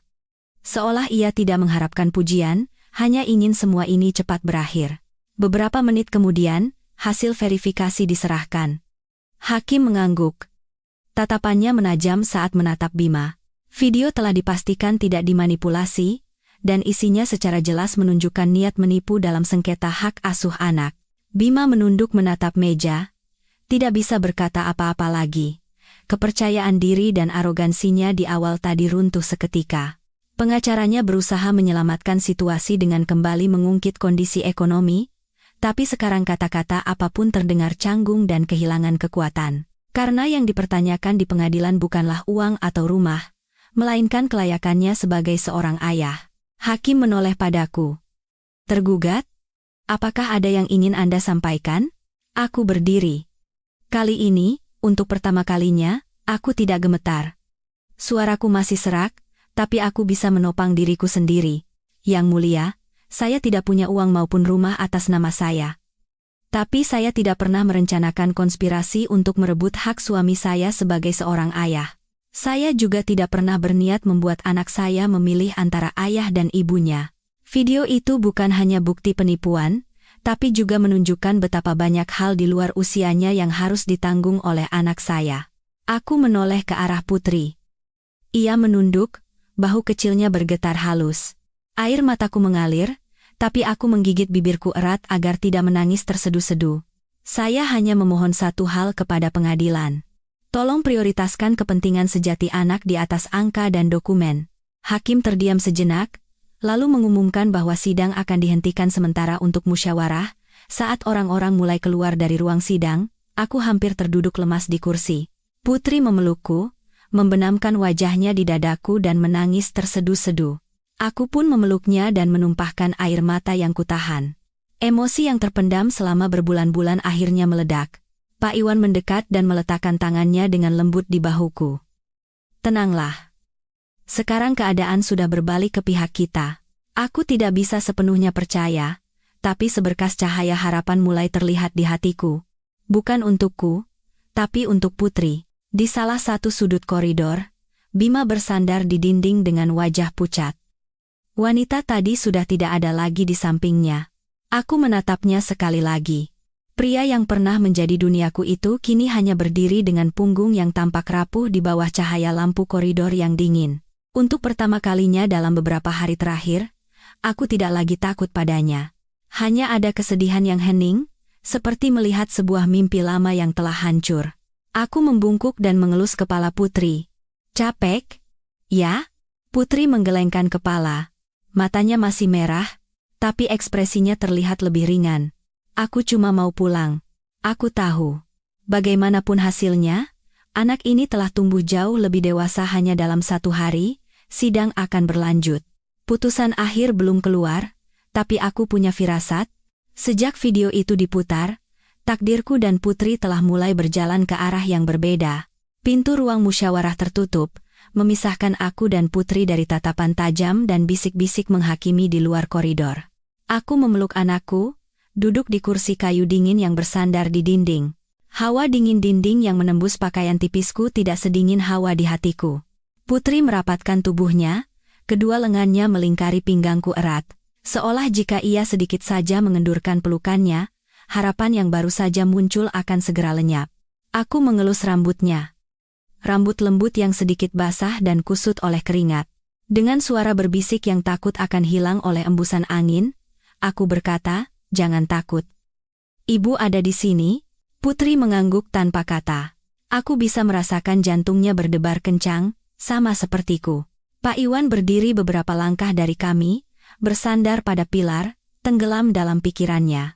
Setelah beberapa lama, ia berkata pelan, "Bu Dewi, video Putri memang menjadi titik balik yang krusial, tapi pihak Bima pasti akan berusaha membalikkan keadaan. Jadi jangan lengah sampai akhir." Aku mengangguk. Setelah sampai sejauh ini, saya tidak akan lengah hanya karena secercah harapan. Di seberang koridor, Bima masih berdiri di tempat yang sama. Sosok arogannya yang familiar telah lenyap, bahunya terkulai, dan pandangannya menghindari segalanya. Wanita yang tadi bersamanya entah sudah pergi kemana. Seolah seluruh dunia telah memunggunginya, ia berdiri sendirian di koridor yang panjang. Aku bahkan tidak punya tenaga lagi untuk membencinya, yang kurasakan sekarang hanyalah kehampaan yang dingin. Rasa dendam selama beberapa bulan terakhir sepertinya telah terkuras habis di persidangan pagi ini. Suara sepatu pantofel seorang panitera bergema teratur dari ujung koridor. Ia berhenti di depan kami dan mengatakan bahwa kedua belah pihak diminta kembali ke ruang sidang. Musyawarah para hakim telah selesai. Jantungku terasa sesak, dan Putri menggenggam tanganku lebih erat. Aku bangkit, menggandeng tangannya, dan melangkah kembali ke ruangan yang telah menyerap begitu banyak air mata kami berdua. Udara di dalam ruang sidang terasa lebih berat dari sebelumnya. Semua orang terdiam saat hakim masuk. Ia memandang kami sekilas, tatapannya berhenti sejenak pada Putri, lalu perlahan membuka mulut. Setelah meninjau semua bukti yang baru diajukan, terutama video yang diberikan oleh saksi Putri Lestari, majelis hakim memutuskan bahwa ada beberapa fakta penting yang perlu dikonfirmasi lebih lanjut. Aku menahan napas. Bima menegakkan tubuhnya, ketegangan terpancar di wajahnya. Hakim melanjutkan. Pertama, majelis hakim menilai bahwa tindakan Bapak Bima Santoso dalam proses gugatan ini memiliki niat menipu dan dengan sengaja merekayasa bukti yang merugikan tergugat untuk merebut hak asuh anak. Setiap kata hakim seperti ketukan palu yang menghantam ruang sidang. Aku mendengar Bima menarik napas dalam-dalam, tapi ia tetap diam. Oleh karena itu, majelis hakim menangguhkan sementara pemeriksaan klaim hak asuh sepihak dari Bapak Bima Santoso, dan pada saat yang sama, memutuskan untuk meneruskan berkas terkait beberapa tindakan yang berpotensi melanggar hukum kepada pihak kepolisian untuk diselidiki. Aku merasa pusing. Tanpa sadar aku menggenggam tangan Putri erat-erat. Ia menatapku, matanya seolah bertanya. Hakim menatapku lurus, sampai hasil penyelidikan keluar. Pengadilan memerintahkan agar saudari Putri Lestari berada di bawah perlindungan dan pengasuhan langsung ibunya, Ibu Dewi Lestari. Bapak Bima Santoso memiliki hak bertemu sesuai aturan, namun tidak boleh menemui atau membawa anak secara sepihak tanpa persetujuan tergugat dan pengawasan dari instansi terkait. Telingaku berdengung. 1 detik, 2 detik, aku baru bisa mencerna bahwa aku baru saja diizinkan untuk mempertahankan Putri di sisiku. Aku membungkuk dan memeluk anakku erat-erat. Entah sejak kapan air mataku sudah membasahi bahunya. Putri juga memelukku erat dan berkata dengan suara bergetar. "Jadi, sekarang kita pulang sama ibu?" Tenggorokanku tercekat. Aku hanya bisa mengangguk tanpa kata. Di seberang, Bima membeku, syok. Bibirnya bergerak sedikit, tapi tidak ada suara yang keluar. Pengacaranya berbisik sesuatu di telinganya, tapi ia hanya menggelengkan kepala dengan tatapan kosong. Sidang berakhir sementara dalam suasana yang berat. Orang-orang mulai meninggalkan ruang sidang satu persatu. Aku dan Putri melangkah keluar, merasa seperti baru saja keluar dari badai yang telah berlangsung selama berbulan-bulan. Di luar, matahari sudah mulai condong ke barat. Sinar senja jatuh miring di antara pohon-pohon trembesi, menciptakan garis-garis cahaya panjang dan pucat di tanah. Aku mengangkat kepala dan menarik napas dalam-dalam. Untuk pertama kalinya dalam beberapa hari, aku bisa bernapas tanpa merasa sesak. Pak Iwan menghampiriku dan berkata dengan suara tenang, "Untuk saat ini adalah hasil yang baik bagi Anda berdua, tapi Anda tetap harus siap secara mental. Pihak Bima mungkin tidak akan menyerah begitu saja. Aku tahu itu lebih dari siapapun." Aku menatap Putri. Ia berjalan sambil menendang-nendang pelan daun kering di pinggir jalan. Sosoknya kecil, tapi ada sesuatu yang berbeda dari sebelumnya. Terasa lebih tegar. "Capek tidak?" tanyaku. Putri menggelengkan kepala, lalu menatapku dan tersenyum sangat tipis. Cuma mau pulang. Iya, kita pulang. Tapi bagiku sekarang, rumah bukan lagi rumah yang ditempati Bima. Ruang kecil di mana kami berdua bisa saling bersandar. Tempat damai di mana Putri bisa tidur nyenyak tanpa terkejut oleh kata-kata menakutkan. Itulah rumah kami. Dalam perjalanan pulang, ponselku berdering. Sebuah pesan dari nomor tak dikenal. Kau pikir kau menang dengan ini? Ini belum berakhir. Tak perlu menebak, aku tahu itu dari Bima. Aku menatap layar itu cukup lama, lalu diam-diam mematikan ponsel. Aku tidak ingin berdebat lagi, tidak ingin membuktikan apa-apa lagi. Aku hanya perlu melindungi Putri. Itu saja sudah cukup. Malam itu, saat kami kembali ke kamar kos kecil yang kusewa sementara menunggu persidangan, Putri meringkuk di bawah selimut setelah mandi. Aku duduk di sampingnya, mengeringkan rambutnya. Suara pengering rambut terdengar teratur di kamar yang sunyi. Terdengar seperti lagu pengantar tidur kecil yang menenangkan kepingan-kepingan hatiku yang hancur. Tadi di pengadilan takut? Tanyaku pelan. Putri ragu-ragu sejenak, lalu mengangguk. Takut sekali, takut. Ayah teriak, takut ayah benci sama aku. Tanganku berhenti sejenak. Aku mematikan pengering rambut, menariknya ke dalam pelukanku. Putri sudah melakukan hal yang benar. Walaupun ayah marah, kamu adalah anak yang pemberani. Ibu bangga padamu. Putri terdiam sejenak, lalu berbisik, aku cuma takut kalau aku tidak bicara. Nanti aku kehilangan ibu. Satu kalimat polos itu seperti belati yang mengiris jantungku. Aku memeluknya lebih erat. Air mataku mengalir lagi. Malam itu Putri cepat tertidur, tapi aku terjaga hampir semalaman. Suara kendaraan di luar mulai jarang, dan kota tenggelam dalam keheningan. Aku memandangi wajah kecil putriku yang tertidur damai. Di hatiku, ketakutan dan tekad hidup berdampingan. Masih banyak badai yang menanti, tapi mulai saat ini, aku tidak lagi sendirian. Malam itu berlalu sangat lambat. Aku nyaris tidak bisa tidur, hanya memandangi Putri yang terlelap. Dadanya naik turun teratur mengikuti napasnya yang lembut. Setiap kali ia menggeliat, aku terkejut, takut ia bermimpi buruk. Menjelang fajar, saat cahaya pucat mulai menyusup dari jendela, barulah aku bisa memejamkan mata. Dering ponsel membangunkanku dari tidur yang lelah. Pak Iwan. Aku sontak duduk, jantungku berdebar kencang. Bu Dewi. Pagi ini pihak kepolisian sudah resmi menerima laporan kasusnya. Pihak Bima telah dipanggil untuk diperiksa terkait video dan bukti-bukti lainnya. Aku menggenggam ponsel erat-erat. Tenggorokanku tercekat, semuanya berjalan lebih cepat dari yang kuduga. Lalu bagaimana dengan Putri? Tenang saja. Keputusan pengadilan untuk menitipkan anak sementara pada Bu Dewi masih berlaku. Selama masa penyelidikan, Bima tidak bisa menemui anak secara langsung tanpa pengawasan. Aku menghela napas lega. Ketenangan yang langka datang menyelimuti dadaku yang tegang selama berhari-hari. Aku berterima kasih pada Pak Iwan dan menutup telepon. Saat menoleh, Putri masih tertidur. Memeluk erat boneka beruang usang yang kubelikan di rumah lama. Aku bangkit dan meminum segelas air hangat. Kekhawatiran lain mulai muncul di kepalaku. Uang sewa, biaya les Putri, biaya hidup, uang yang kumiliki sejak keluar dari rumah hanyalah dana darurat yang sangat sedikit. Dulu semua pengeluaran diatur oleh Bima, aku bergantung padanya. Baru sekarang aku sadar betapa berbahayanya ketergantungan itu.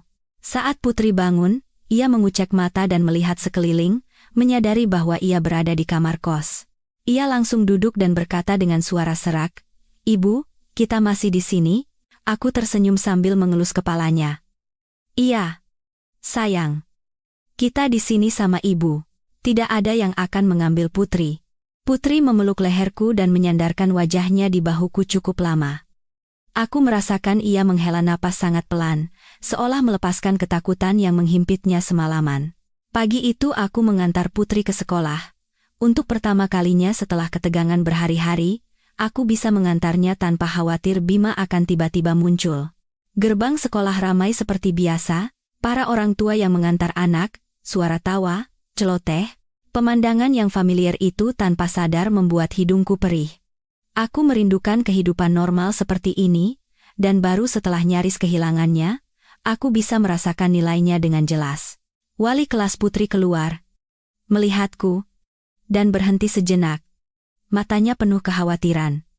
Setelah Putri berlari masuk ke kelas, guru itu memanggilku ke samping. "Ibu, saya dengar beberapa hari ini ada masalah di rumah. Putri di sekolah memang anak baik, tapi belakangan ini dia lebih banyak diam sendirian dan tidak banyak bicara." Jantungku terasa sesak. "Maafkan saya, Bu. Saya sudah memberikan terlalu banyak beban padanya." Guru itu menggeleng. "Bukan salah Ibu. Tapi di masa-masa seperti ini, Ibu harus lebih banyak bicara dan memperhatikan anak. Hati anak-anak sangat mudah terluka." Aku mengangguk. Di hatiku, penyesalan yang tak terucapkan membuncah. Siang itu, aku mulai mencari pekerjaan.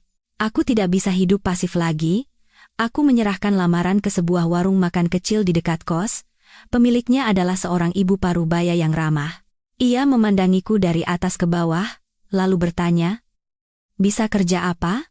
"Memasak, mencuci piring, bersih-bersih, semua bisa, pagi atau malam, tidak masalah." Ia melihat keputusasaan di mataku, terdiam sejenak, lalu mengangguk. "Baiklah. Mulai sore ini. Gajinya tidak besar. Tapi kalau rajin, nanti dinaikkan." Aku menunduk dalam-dalam. "Iya, Bu. Terima kasih banyak." Sore hari sepulang sekolah, aku membawa Putri ke warung. Aku tidak mau meninggalkannya sendirian di kos. Putri duduk diam di sudut kecil sambil mewarnai, sementara aku tanpa henti melayani, membereskan, dan mengelap. Lengan dan kakiku pegal, punggungku sakit, tapi hatiku anehnya ringan. Untuk pertama kalinya setelah sekian lama, aku merasa berdiri di atas kakiku sendiri. Malam itu saat kami berdua kembali ke kos, Putri menatapku dan berkata dengan suara yang mengandung campuran rasa khawatir dan kagum, "Ibu capek sekali." "Ya, sedikit capek, tapi Ibu tidak apa-apa." Putri terdiam sejenak, lalu tiba-tiba berkata, "Kenapa dulu Ibu tidak bekerja seperti ini?" Aku terkejut. Aku tidak tahu bagaimana harus menjawab anak berusia 7 tahun. Aku hanya mengelus punggungnya pelan. Dulu Ibu pikir, merawat Putri di rumah saja sudah cukup. Tapi sekarang Ibu tahu, Ibu harus bekerja untuk bisa melindungi Putri. Putri mungkin tidak sepenuhnya mengerti kata-kataku, tapi ia mengangguk. Malam hari saat sedang melipat pakaian Putri, ponselku berdering lagi. Nomor tak dikenal yang berbeda, tapi begitu mendengar suara di seberang, aku tahu itu adalah ibu mertuaku. Suaranya serak, penuh keraguan. "Dewi. Ini Ibu. Ibu sudah dengar soal kamu dan Bima." Aku terdiam. Aku tidak tahu harus berkata apa dalam situasi ini. Dulu setiap kali kami bertengkar, ibu mertuaku selalu membela anaknya. Aku sudah terbiasa menanggungnya sendiri. Ibu juga tidak menyangka dia akan melakukan hal seperti itu. Tapi bagaimanapun juga, Putri itu cucuku. Aku menggenggam ponsel erat-erat. "Bolehkah Ibu bertemu dengannya sekali saja?" Pertanyaan yang tampaknya sederhana, tapi aku ragu cukup lama. Aku tidak ingin Putri terluka lagi, tapi aku juga tahu Putri masih menyayangi neneknya. "Bu, untuk sementara waktu, saya tidak akan membiarkan Putri bertemu siapapun selain saya dan pihak sekolah. Setelah semuanya stabil, nanti kita bicarakan lagi." Terdengar keheningan sejenak di seberang, lalu suara ibu mertuaku mengecil, "Baiklah. Ibu mengerti." Aku menutup telepon dengan perasaan berat. Aku tidak boleh melunak terlalu cepat. Satu kesalahan saja, Putri bisa terseret kembali ke dalam pusaran yang baru saja ia tinggalkan. Beberapa hari kemudian, Bima secara resmi dipanggil untuk pemeriksaan kedua. Pak Iwan memberitahuku. Aliran dana ke rekening wanita itu sedang diselidiki, dan ada dugaan penggelapan aset. Mendengar itu, punggungku terasa dingin. Aku tahu Bima sedang terpojok, dan seperti yang kukhawatirkan, suatu malam saat aku dan Putri pulang dari warung, aku melihat bayangan seorang pria berdiri di bawah lampu jalan di mulut gang. Tanpa perlu melihat wajahnya dengan jelas, aku langsung tahu dari postur tubuhnya yang familiar bahwa itu adalah Bima. Aku segera menggenggam tangan Putri erat dan menyembunyikannya di belakangku. Jantungku berdebar kencang. Ia berdiri di sana. Terlihat jauh lebih kurus. Wajahnya kuyu, dengan tatapan yang bercampur antara kelelahan dan amarah. "Dewi," panggilnya dengan suara serak. "Biarkan aku bicara sebentar dengan Putri." Aku menggeleng. Suaraku mengeras. "Pergi. Anda tidak boleh menemui Putri." Ia mencibir. Tawa yang sinis. Apa aku begitu menakutkan? Aku tidak menjawab. Hanya berdiri seperti dinding yang rapuh namun kokoh di depan anakku. Aku hanya ingin bicara sebentar. Dia kan putriku. Putri gemetar di belakangku. Aku bisa merasakan tangannya basah oleh keringat. Sejak saat Anda memilih untuk menyakiti anak dengan cara seperti itu, Anda tidak lagi memiliki hak sebagai seorang ayah. Mata Bima menjadi gelap. Aku melihat amarah dan ketidakberdayaan mendidih di matanya.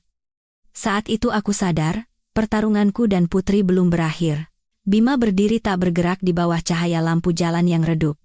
Wajahnya, hanya dalam beberapa minggu, seakan menua 10 tahun, aku berdiri di depan Putri, seluruh sarafku menegang. Di belakangku, anakku tidak menangis, tapi napasnya yang terengah-engah membuat punggungku bergetar halus. "Jangan dekati anak ini," kataku. Setiap kata diucapkan dengan penekanan, seolah memakuinya di jalanan yang dingin. Bima tertawa sinis. Suara tawanya seperti batu kering. "Kau bertingkah seolah aku ini penjahat. Bagaimanapun, Putri adalah putriku. Tapi Anda bukan lagi sosok yang aman untuknya." Kata-kata itu membuatnya berhenti sejenak. Sesaat, aku seolah melihat sedikit retakan di matanya, tapi itu dengan cepat tertutup oleh kejengkelan dan keputusasaan. "Aku hanya ingin bicara beberapa menit. Apa yang kau takuti?" Aku menggenggam tangan Putri lebih erat, menariknya lebih dekat ke tubuhku. "Saya takut Anda akan menyakiti anak ini lagi." Itu saja. Bima menatapku, lalu menatap Putri. Suaranya sedikit melunak, tapi masih ada nada asing yang tercampur. "Putri, sini. Bicara sebentar sama ayah." "Ayah kangen." Putri gemetar. Ia bahkan tidak berani menatapnya dan hanya menggeleng pelan di belakangku. Aku bisa mendengar dengan jelas bisikannya yang sangat kecil. Takut, jantungku seperti diremas. Aku mengangkat kepala dan menatap Bima. Aku tidak bisa menahan emosiku lagi. "Anda dengar? Anak ini bilang dia takut. Sekarang pergi." Kilatan amarah menyala di matanya. Saat Bima melangkah maju, aku segera membawa Putri mundur. Seluruh tubuhku tegang seperti busur panah. Tepat saat itu, sebuah motor masuk dari mulut gang. Cahaya lampu depannya menyapu wajahnya, menyorot ekspresi kuyu dan bingungnya. Bima berhenti. Ia menatapku untuk terakhir kalinya. Tatapannya bercampur antara permohonan dan tantangan. "Kau pikir kau menang dengan ini, Dewi? Ini belum berakhir." Setelah mengatakan itu, ia berbalik. Bayangannya memanjang di atas gang yang gelap. Aku berdiri di tempatku cukup lama, sampai suara langkah kakinya benar-benar hilang di telan malam. Putri menangis tersedu-sedu, dan memelukku erat. "Ibu, aku takut sekali." Aku memeluknya dan menghela napas gemetar. "Sudah tidak apa-apa. Ayah tidak bisa melakukan apa-apa lagi pada kita." Tapi saat mengatakannya, aku sendiri tidak sepenuhnya percaya. Malam itu, Putri tidur dengan gelisah. Ia beberapa kali terkejut dalam mimpinya dan memanggil ibu dengan lirih. Aku menjaganya semalaman. Di kepalaku, tatapan gelap Bima di bawah lampu jalan terus berputar. Aku tahu betul apa yang bisa dilakukan orang yang terpojok. Keesokan paginya, aku mengantar Putri ke sekolah lebih awal dari biasanya. Aku meminta wali kelasnya untuk lebih memperhatikannya, terutama jika ada orang asing yang datang. Guru itu mengangguk dengan wajah khawatir. Saat makan siang, ketika sedang bekerja di warung, aku mendapat telepon dari Pak Iwan. Suaranya lebih serius dari biasanya. "Bu Dewi, semalam Bima menemui Anda?"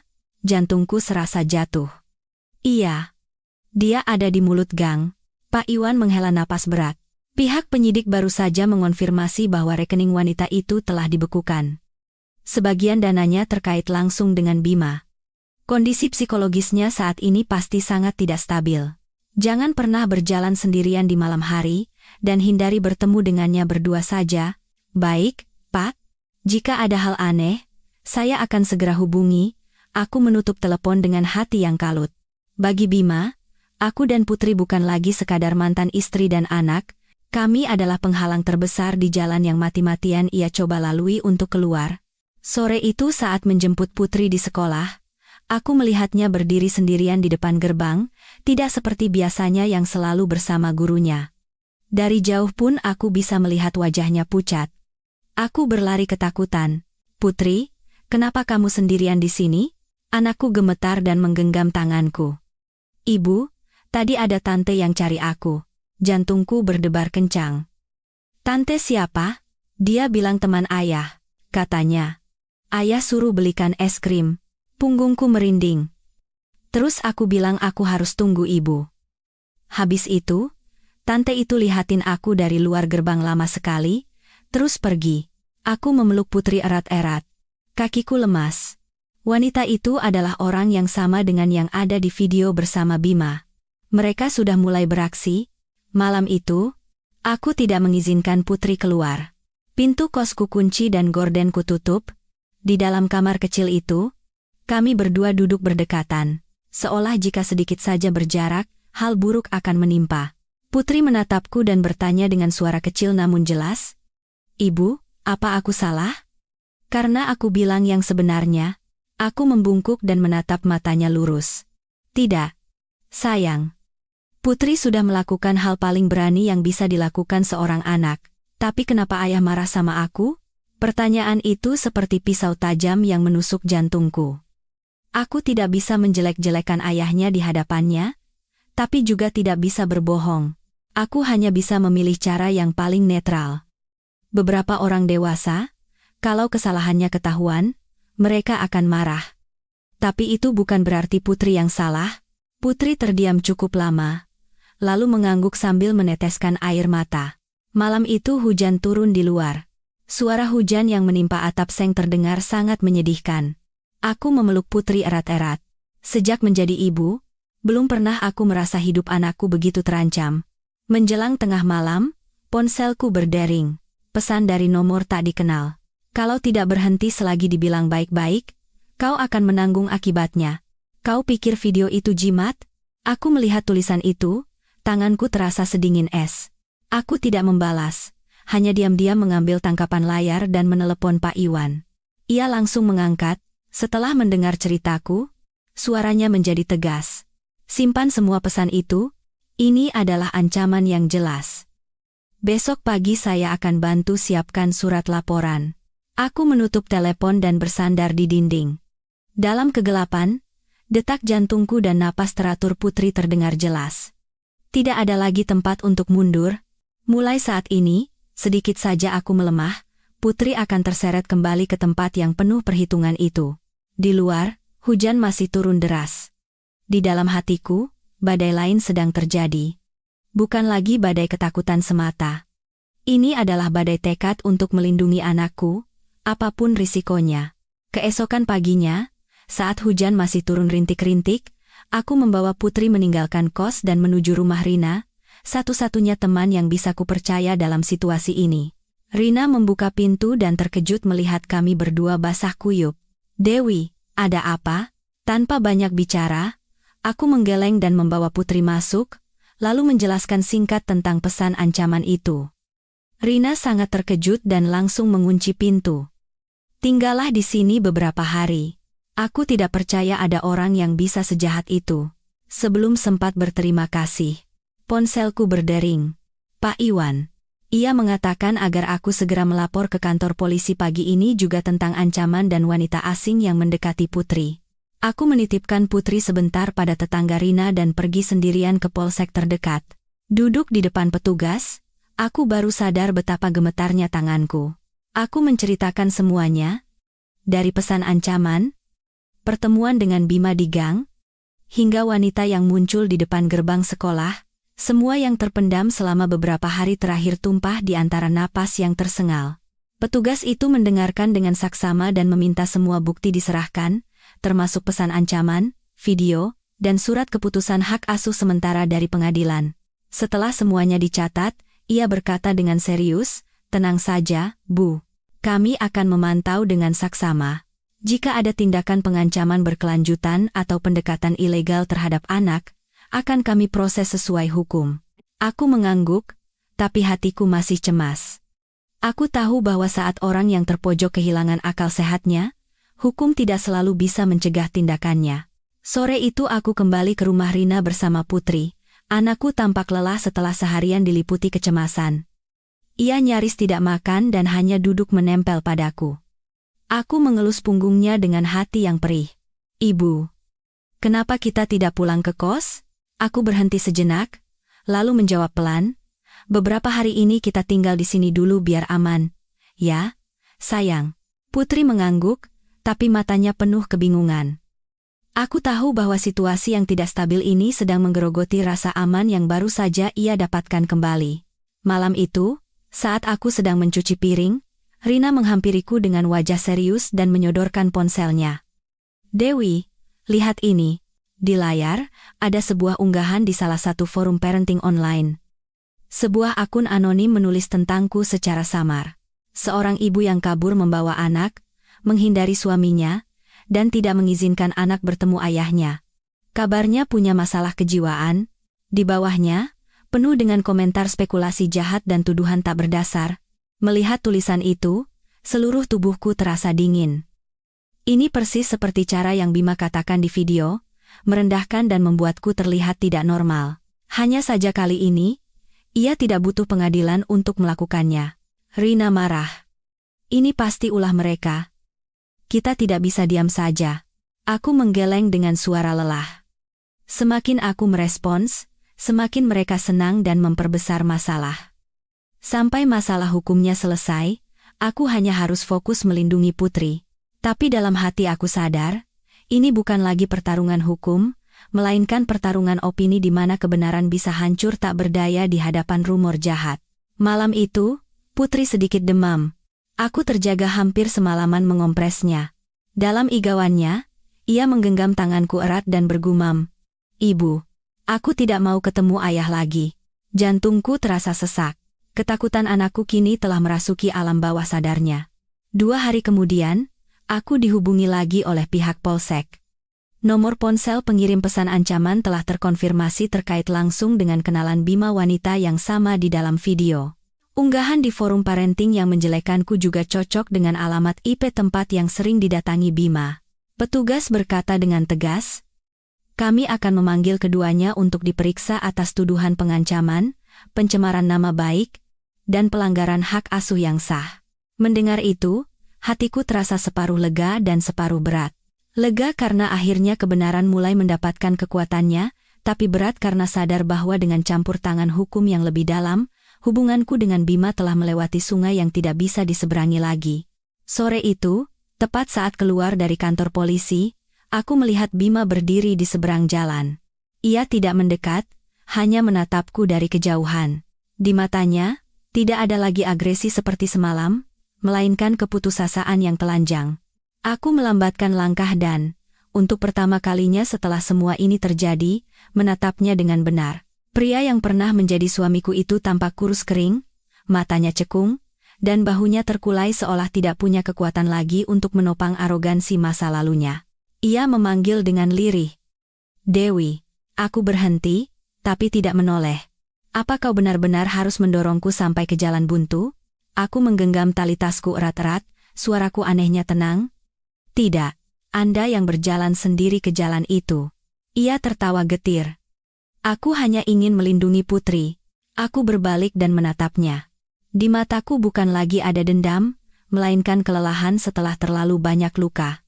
Dengan cara berbohong, mengancam, dan menjelek-jelekan ibu dari anak Anda, kalau Putri besar nanti dan tahu apa yang ayahnya lakukan, apa Anda pikir dia akan baik-baik saja?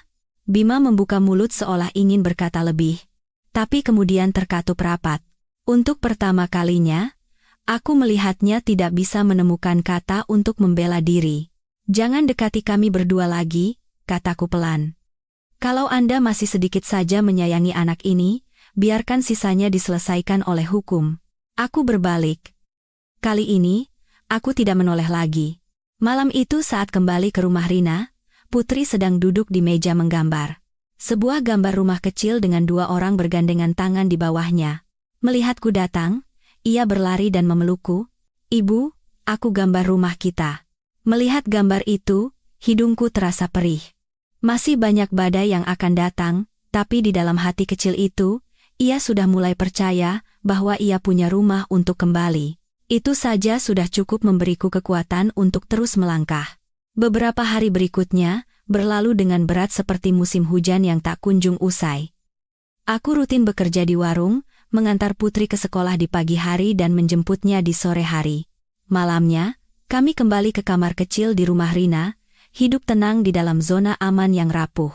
Di luar, rumor di internet mereda, lalu muncul lagi, aku memilih diam. Setiap kali melihat tulisan jahat, aku mematikan layar dan menatap Putri yang sedang mengerjakan PR, berjanji pada diri sendiri untuk tidak runtuh.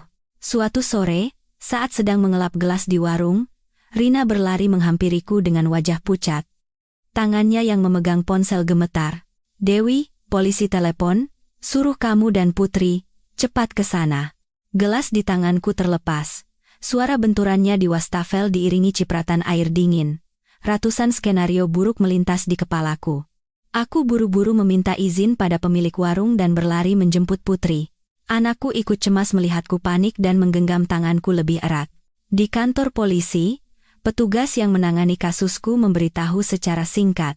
Wanita itu telah mengakui mengirim pesan ancaman, dan mengaku bahwa Bima beberapa kali menghasutnya untuk mendekati Putri dan memberikan tekanan psikologis. Pesan-pesan tambahan yang telah dihapus dari ponselnya juga berhasil dipulihkan. Mendengar itu, rasanya seperti ada tangan tak terlihat yang meremas jantungku. Aku menoleh ke arah Putri. Ia menunduk, kedua tangannya tergenggam erat, wajahnya pucat. Aku menggenggam tangannya, mencoba menyalurkan kehangatan, padahal hatiku sendiri terasa lebih dingin dari kapanpun. Petugas itu menghela napas. "Kami akan mempertimbangkan tuntutan atas pengancaman, tekanan mental terhadap wali sah, dan tuduhan terkait anak di bawah umur." Aku mengangguk pelan. Tenggorokanku tercekat. Pada titik ini, semuanya bukan lagi sengketa pernikahan. Ini telah masuk ke ranah hukum pidana. Dalam perjalanan pulang, Putri diam 1000 bahasa. Baru saat hampir sampai di rumah, ia bertanya dengan suara sangat kecil, "Ibu, apa ayah akan ditangkap?" Aku berhenti. Aku tidak ingin mengajarinya untuk membenci ayahnya, tapi juga tidak bisa berbohong. Ayah harus bertanggung jawab atas apa yang sudah dilakukannya, tapi meskipun begitu, dia tetaplah ayah yang melahirkan Putri. Putri mengangguk, tapi tatapannya anehnya jauh. Aku tahu di dalam hatinya, berkecamuk banyak sekali emosi yang terlalu berat untuk ditanggung anak berusia 7 tahun. Malam itu, ibu mertuaku menelepon. Suaranya sangat serak, kelelahan yang kentara terdengar jelas. "Dewi, ibu baru pulang dari kantor polisi." Jantungku terasa sesak. "Kenapa ibu ke sana?" "Bima." Dia dipanggil beberapa kali lagi. Pulang ke rumah, orangnya sudah benar-benar berbeda. Ibu sudah tidak mau membela dia lagi, tapi bagaimanapun dia anak ibu. Aku terdiam. Aku tidak punya kekuatan untuk menghibur ibu mertuaku, tapi juga tidak punya tenaga lagi untuk marah. "Ibu tahu kamu sudah banyak menderita," lanjutnya. "Ibu hanya minta satu hal. Nanti bagaimanapun jadinya, jangan putuskan hubungan ayah dan anak." Aku menggigit bibirku erat. Setelah beberapa lama, baru aku menjawab, "Saya tidak pernah berniat memutuskannya. Tapi saya juga tidak bisa membiarkan Putri berada dalam situasi berbahaya lagi." Ibu mertuaku hanya menghela napas tanpa berkata apa-apa lagi. Dalam helaan napas itu, aku bisa mendengar dengan jelas ketidakberdayaan seorang ibu yang menyaksikan anaknya terjerumus terlalu dalam. Malam itu, Putri demam lagi. Ia mengigau, berulang kali memanggil ayahnya dalam mimpi. Aku menjaganya semalaman, mengganti kompres, mengukur suhu tubuhnya, dengan tangan yang gemetar tak terkendali. Aku tidak tahu apa yang ia mimpikan, tapi di dalam mimpi itu, bayangan ayahnya ternyata jauh lebih berat menekan jiwanya daripada yang kukira. Keesokan paginya, saat demam Putri akhirnya turun, aku mendapat kabar dari Pak Iwan, Pihak penyidik sedang memperluas penyelidikan atas transfer dana mencurigakan antara Bima dan wanita itu, dan pengadilan akan segera membuka kembali sidang untuk mengambil keputusan akhir mengenai hak asuh. Aku menutup telepon dengan perasaan separuh cemas dan separuh lega. Cemas karena badai di depan belum berakhir, dan lega karena akhirnya semuanya menuju sebuah akhir. Baik atau buruk, aku butuh sebuah titik untuk bisa memulai kembali. Hari-hari penantian terasa sangat panjang. Aku membagi waktu antara bekerja dan merawat putri yang sakit, dengan pikiran yang selalu tegang seperti senar biola. Beberapa malam, aku bersandar di dinding dan menangis tanpa suara dalam kegelapan. Takut anakku melihat, takut ia kembali ketakutan. Suatu sore, saat sedang membereskan meja di warung, pemiliknya memanggilku. "Dewi, ada yang cari." Saat keluar, aku melihat ibu mertuaku berdiri di depan warung. Jantungku serasa jatuh. Ia tampak jauh lebih kurus dari sebelumnya, dan rambutnya seakan memutih lebih banyak hanya dalam beberapa minggu. "Dewi, boleh ibu bertemu putri sebentar?" Aku ragu, tapi melihat matanya yang lelah dan tulus, aku tahu ia tidak datang dengan niat buruk. Aku mengangguk. Nenek dan cucu itu bertemu di sebuah meja kecil di sudut warung. Putri awalnya ragu, tapi saat neneknya membungkuk dan memeluknya, ia membalas dengan diam. Aku memandangi mereka dari jauh dengan perasaan campur aduk. Ibu mertuaku menggenggam tangan putri dan berkata dengan suara bergetar, "Cucu nenek, jangan takut. Ya, ini salah orang dewasa. Kamu tidak salah apa-apa." Putri menatap neneknya. Tatapannya polos. "Nenek, apa ayah marah sama aku?" Ibu mertuaku memalingkan wajah dan menyeka air mata dengan lengan bajunya. Setelah beberapa saat, baru ia menggeleng pelan. "Ayahmu." Hatinya sedang sangat kalut sekarang. Aku tahu itu adalah ungkapan paling lembut untuk menutupi kebenaran yang berat. Beberapa hari kemudian, surat panggilan sidang untuk keputusan akhir datang dari pengadilan. Tanggal dan waktu tertera jelas. Tanganku yang memegang kertas itu gemetar, tapi juga lega. Pertarungan ini sudah berlangsung terlalu lama. Aku hampir lupa rasanya hari yang tenang. Malam itu, aku duduk di samping putri, membantunya mengerjakan PR. Tiba-tiba ia bertanya, "Ibu, nanti kita pulang lagi ke rumah yang dulu?" Aku menatapnya dengan hati yang perih. "Kamu mau?" Putri menggeleng sangat pelan. "Aku cuma mau sama ibu. Di mana saja tidak apa-apa." Satu kalimat sederhana itu seperti palu yang menghantam jantungku. Aku memeluknya, merasakan detak jantungnya di dadaku. Saat itu aku sadar. Rumah kami berdua sudah sejak lama bukan lagi sebuah bangunan tertentu, melainkan pelukan ini. Hari kembali ke pengadilan adalah pagi yang cerah. Tidak ada hujan, tidak ada angin kencang. Segalanya anehnya tenang, kontras dengan detak jantungku yang berdebar kencang. Aku membawa putri meninggalkan rumah Rina sangat pagi. Ia mengenakan gaun krem yang rapi, rambutnya diikat rapi. Ia tidak menangis, tidak banyak bertanya, hanya diam-diam menggenggam tanganku seolah sudah terbiasa harus kuat di saat-saat penting. Di depan pengadilan, suasana terasa lebih tegang dari sebelumnya. Pak Iwan sudah menunggu. Ia mengangguk padaku. Tatapannya tenang namun kokoh. "Siapkan mental Anda. Hari ini akan menjadi yang terakhir." Aku mengangguk. Telapak tanganku basah oleh keringat di dalam saku. Bima datang lebih lambat dari kami. Ia tidak lagi serapi dulu. Kemejanya kusut, matanya cekung, dan langkahnya pelan. Di belakangnya tidak ada lagi wanita itu, hanya pengacaranya yang menempel di sampingnya, membisikkan sesuatu. Bima tidak menjawab, hanya menatapku dan putri sekilas, lalu segera membuang muka. Di dalam ruang sidang, hakim masuk tepat waktu. Suasana terasa berat seolah tertutup oleh tutup tak kasat mata. Sidang dimulai dengan pembacaan hasil penyelidikan tambahan. Perwakilan dari instansi terkait secara bergantian menjelaskan tentang pesan ancaman terhadapku, pendekatan ilegal wanita itu terhadap anak, dan aliran dana mencurigakan yang terkait dengan Bima. Setiap kali satu fakta diungkap, rasanya seperti seseorang sedang membuka lapis demi lapis tirai yang selama ini menutupi kebenaran. Bima duduk diam dengan kepala tertunduk, kedua tangannya saling bertaut. Sesekali aku melihat bahunya bergetar halus. Sepertinya ia nyaris tidak bisa mempertahankan posisi duduknya. Saat giliran pemeriksaan, Hakim bertanya langsung padanya. Bapak Bima Santoso, apakah Anda menyangkal fakta bahwa Anda menyuruh orang lain untuk mengancam Ibu Dewi Lestari dan mendekati saudari Putri Lestari? Bima terdiam cukup lama. Untuk pertama kalinya sejak masuk ke ruang sidang, sepertinya ia tidak memiliki ketenangan untuk menjawab segera. Akhirnya, ia menggeleng pelan. Tidak. Satu kata kecil itu membuat seluruh ruang sidang bergeming. Anda mengakuinya? Tanya hakim lagi. Bima menarik napas dalam-dalam. Saya hanya ingin melindungi anak saya. Saya takut kehilangannya. Dengan cara melanggar hukum dan bahkan membahayakan kesehatan mental anak Anda sendiri? Suara hakim merendah. Ia tidak menjawab. Bahunya terkulai sepenuhnya, seperti orang yang segalanya telah ditelanjangi.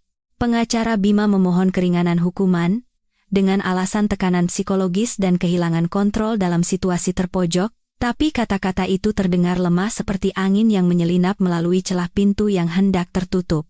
Saat giliranku, aku berdiri. Kakiku masih gemetar, tapi hatiku tidak lagi sekacau sebelumnya. Yang mulia, saya tidak ingin bertengkar dengan Bapak Bima karena dendam. Saya hanya ingin melindungi anak saya. Putri telah melihat terlalu banyak hal yang tidak seharusnya ia lihat di usianya. Yang paling saya takuti bukanlah kerugian materi, melainkan anak saya tumbuh dalam ketakutan dan kebingungan terhadap orang terdekatnya. Aku menoleh ke arah Putri. Ia duduk diam dengan kedua tangan di atas lutut, matanya menatap lurus ke depan dengan mata terbuka lebar. Saya tidak menuntut agar hak Bapak Bima sebagai seorang ayah dicabut sepenuhnya, lanjutku. Saya hanya berharap semua pertemuan di masa depan dilakukan dalam situasi yang memprioritaskan keamanan sejati anak, bukan keegoisan orang dewasa. Saat itu, aku merasakan Bima mengangkat kepala dan menatapku. Di matanya bukan lagi ada amarah atau tantangan, melainkan kelelahan yang sangat dalam. Seolah ia sendiri sudah tidak punya kekuatan lagi untuk bertahan. Sidang berlangsung lebih dari 3 jam. Saat hakim mengumumkan musyawarah, aku hampir kehilangan rasa di kakiku. Aku membawa Putri ke koridor dan duduk di kursi kayu yang dingin dan keras. Anakku menyandarkan kepalanya di bahuku. Ibu capek? Aku tersenyum tipis. Ibu tidak apa-apa. Tapi sejujurnya, aku sangat lelah hingga hanya ingin memejamkan mata dan tidur sangat panjang. Agar bisa melupakan semua kecemasan beberapa bulan terakhir. Hampir 1 jam kemudian, kami dipanggil kembali ke ruang sidang. Hakim memegang berkas tebal di tangannya dan berkata dengan suara perlahan dan jelas. Setelah meninjau secara komprehensif semua bukti, keterangan para pihak, dan hasil penyelidikan tambahan, majelis hakim memutuskan sebagai berikut. Aku menahan napas. Putri menggenggam tanganku erat. Hak pengasuhan dan perwalian atas anak bernama Putri Lestari diberikan kepada ibunya, Ibu Dewi Lestari. Saat itu, aku tidak bisa mendengar kata-kata selanjutnya dengan jelas. Telingaku berdengung, dan jantungku berdebar kencang seolah mau melompat keluar dari dada. Aku membungkuk dan memeluk Putri erat-erat. Ia juga memelukku erat. Seluruh tubuhku gemetar. Entah karena bahagia atau karena ketegangan yang tertahan begitu lama akhirnya lepas. Bapak Bima Santoso memiliki hak bertemu sesuai hukum. Namun semua pertemuan pada tahap awal harus dilakukan di bawah pengawasan dan dengan persetujuan wali sah. Putusan itu berakhir dengan kalimat-kalimat dingin, tapi bagiku, itu adalah momen di mana sebuah pintu yang telah lama tertutup rapat akhirnya terbuka. Saat semua orang meninggalkan ruang sidang, aku masih berdiri di tempatku. Takut jika satu langkah saja aku ambil, semua ini akan menjadi mimpi lagi. Bima berdiri beberapa langkah dariku. Ia menatap Putri, lalu menatapku. Setelah waktu yang terasa sangat lama, ia berkata dengan suara serak, "Tolong jaga Putri baik-baik." Aku mengangguk. Tidak ada lagi kebencian, tidak ada lagi persaingan. Di antara kami sekarang hanya ada realitas telanjang dari sebuah pernikahan yang telah hancur total. Putri menatapnya. Tatapannya tenang, tidak seperti anak kecil. "Ayah, jangan buat ibu sedih lagi, ya." Satu kalimat dari anakku itu, seperti belati yang perlahan menancap di dada kami berdua. Bima memalingkan wajah. Aku bisa melihat tangannya bergetar halus.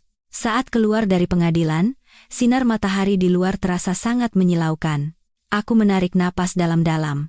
Tidak lagi merasakan sesak di depan pintu besi atau tatapan tajam. Sekarang kita pulang ke rumah kita? Tanya Putri. Aku membungkuk dan menatapnya. Iya. Kita pulang ke rumah kita. Tapi aku tahu, ini bukanlah akhir yang sepenuhnya. Hukum telah memberiku hak untuk mengasuh anakku, tapi luka yang tertinggal di hati Putri, dan juga di hatiku, tidak bisa sembuh dalam semalam. Sore itu, aku mengajukan surat pengunduran diri dari warung. Aku berterima kasih pada pemiliknya yang telah membantuku di saat tersulit. Malamnya, aku dan Rina membereskan barang-barang kami yang tidak seberapa. Bersiap untuk pindah ke kamar kos baru yang sudah dicarikan olehnya. Malam sebelum pindah, aku dan Putri berbaring berdampingan. Anakku bertanya dengan ragu-ragu, "Ibu, nanti ayah datang cari aku lagi?" Aku terdiam sejenak, lalu menjawab pelan, "Kalau ayah datang dengan tulus untuk Putri, ibu tidak akan melarang." Putri mengangguk dan membenamkan wajahnya di dadaku. Napasnya perlahan menjadi teratur. Aku menatap langit-langit yang gelap. Aku tahu, ujian terbesar bukan lagi di pengadilan, melainkan di tahun-tahun yang akan datang. Membesarkan Putri tanpa bayang-bayang kelam masa lalu. Pagi hari saat pindah ke kos baru, aku berjalan bersama Putri di bawah sinar matahari pagi yang pucat. Gang-gang masih berbau lembab dari hujan semalam. Barang-barang kami hanya beberapa tas sederhana, tapi hatiku terasa berat sekaligus ringan, seperti menutup satu babak kehidupan yang usang dan melangkah ke halaman pertama yang baru.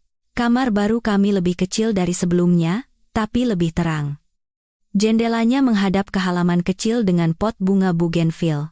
Putri masuk ke kamar, melihat sekeliling, lalu menoleh padaku dengan mata berbinar. "Ibu, di sini ada mataharinya." Aku tersenyum dan mengangguk. "Iya, sekarang setiap pagi, meja belajar Putri akan kena sinar matahari." Anakku meletakkan tas sekolahnya, berlari ke jendela dan melihat keluar, lalu berlari lagi dan memelukku erat. Aku tahu, di dalam hati kecilnya, sinar matahari bukan sekadar cahaya, melainkan rasa aman yang baru saja ia dapatkan kembali setelah melewati waktu yang panjang dan gelap. Selama beberapa hari berikutnya, kehidupan kami perlahan menemukan ritmenya. Aku mendapatkan pekerjaan lagi di restoran lain di dekat kos. Gajinya tidak besar dan pekerjaannya melelahkan, tapi setiap malam saat pulang kerja dan melihat Putri menungguku di depan pintu dengan buku di tangannya, lalu matanya berbinar saat melihatku muncul, semua lelahku seakan hilang. Putri kembali ke kehidupan sekolahnya yang normal. Ia menjadi sedikit lebih pendiam dari sebelumnya, tapi kejadian terbangun tengah malam karena mimpi buruk semakin berkurang. Suatu malam aku terbangun dan mendapati ia tertidur pulas dengan satu tangannya diletakkan dengan tenang di atas tanganku. Dari sentuhan kecil yang hangat itu, aku sadar bahwa luka di hatinya mungkin belum hilang. Tapi setidaknya sudah tidak lagi membuatnya terjaga setiap malam. Bima tidak menemui Putri untuk beberapa waktu. Pak Iwan mengabarkan bahwa ia sedang sibuk bekerja sama dengan pihak penyidik terkait masalah keuangannya dan kondisi mentalnya sangat terguncang. Aku tidak merasa senang maupun sedih. Jauh di lubuk hatiku, aku hanya berharap ia menyadari betapa salah jalan yang telah ia tempuh dan tidak lagi menyakiti siapapun, terutama Putri. Suatu sore di akhir musim kemarau, saat aku menjemput Putri di sekolah, tiba-tiba ia menarik tanganku. "Ibu, ada ayah?" Aku berhenti dan menoleh ke arah yang ditunjuknya. Di seberang jalan, Bima berdiri diam di bawah pohon. Tubuhnya kurus, jaketnya berwarna gelap, ia tidak mendekat, tidak melambaikan tangan, hanya menatap ke arah kami. Tatapannya tidak lagi tajam seperti dulu, melainkan tenang dan sedih. Putri menggenggam tanganku lebih erat. "Ibu, apa aku harus menyapa ayah?" Aku membungkuk dan menatapnya. Di matanya bukan lagi ada ketakutan atau dendam, melainkan keraguan yang sangat kekanak-kanakan. Aku menjawab pelan, "Kalau Putri mau." Putri menarik napas dalam-dalam, lalu dengan malu-malu mengangkat tangannya dan melambai pelan. Bima yang berada di kejauhan berhenti sejenak, lalu perlahan mengangkat tangannya membalas. Tidak ada yang melangkah lebih dekat, di antara mereka ada jalan, ada masa lalu, dan ada semua hal yang tidak bisa kembali lagi seperti dulu. Setelah hari itu, Bima tidak lagi muncul diam-diam.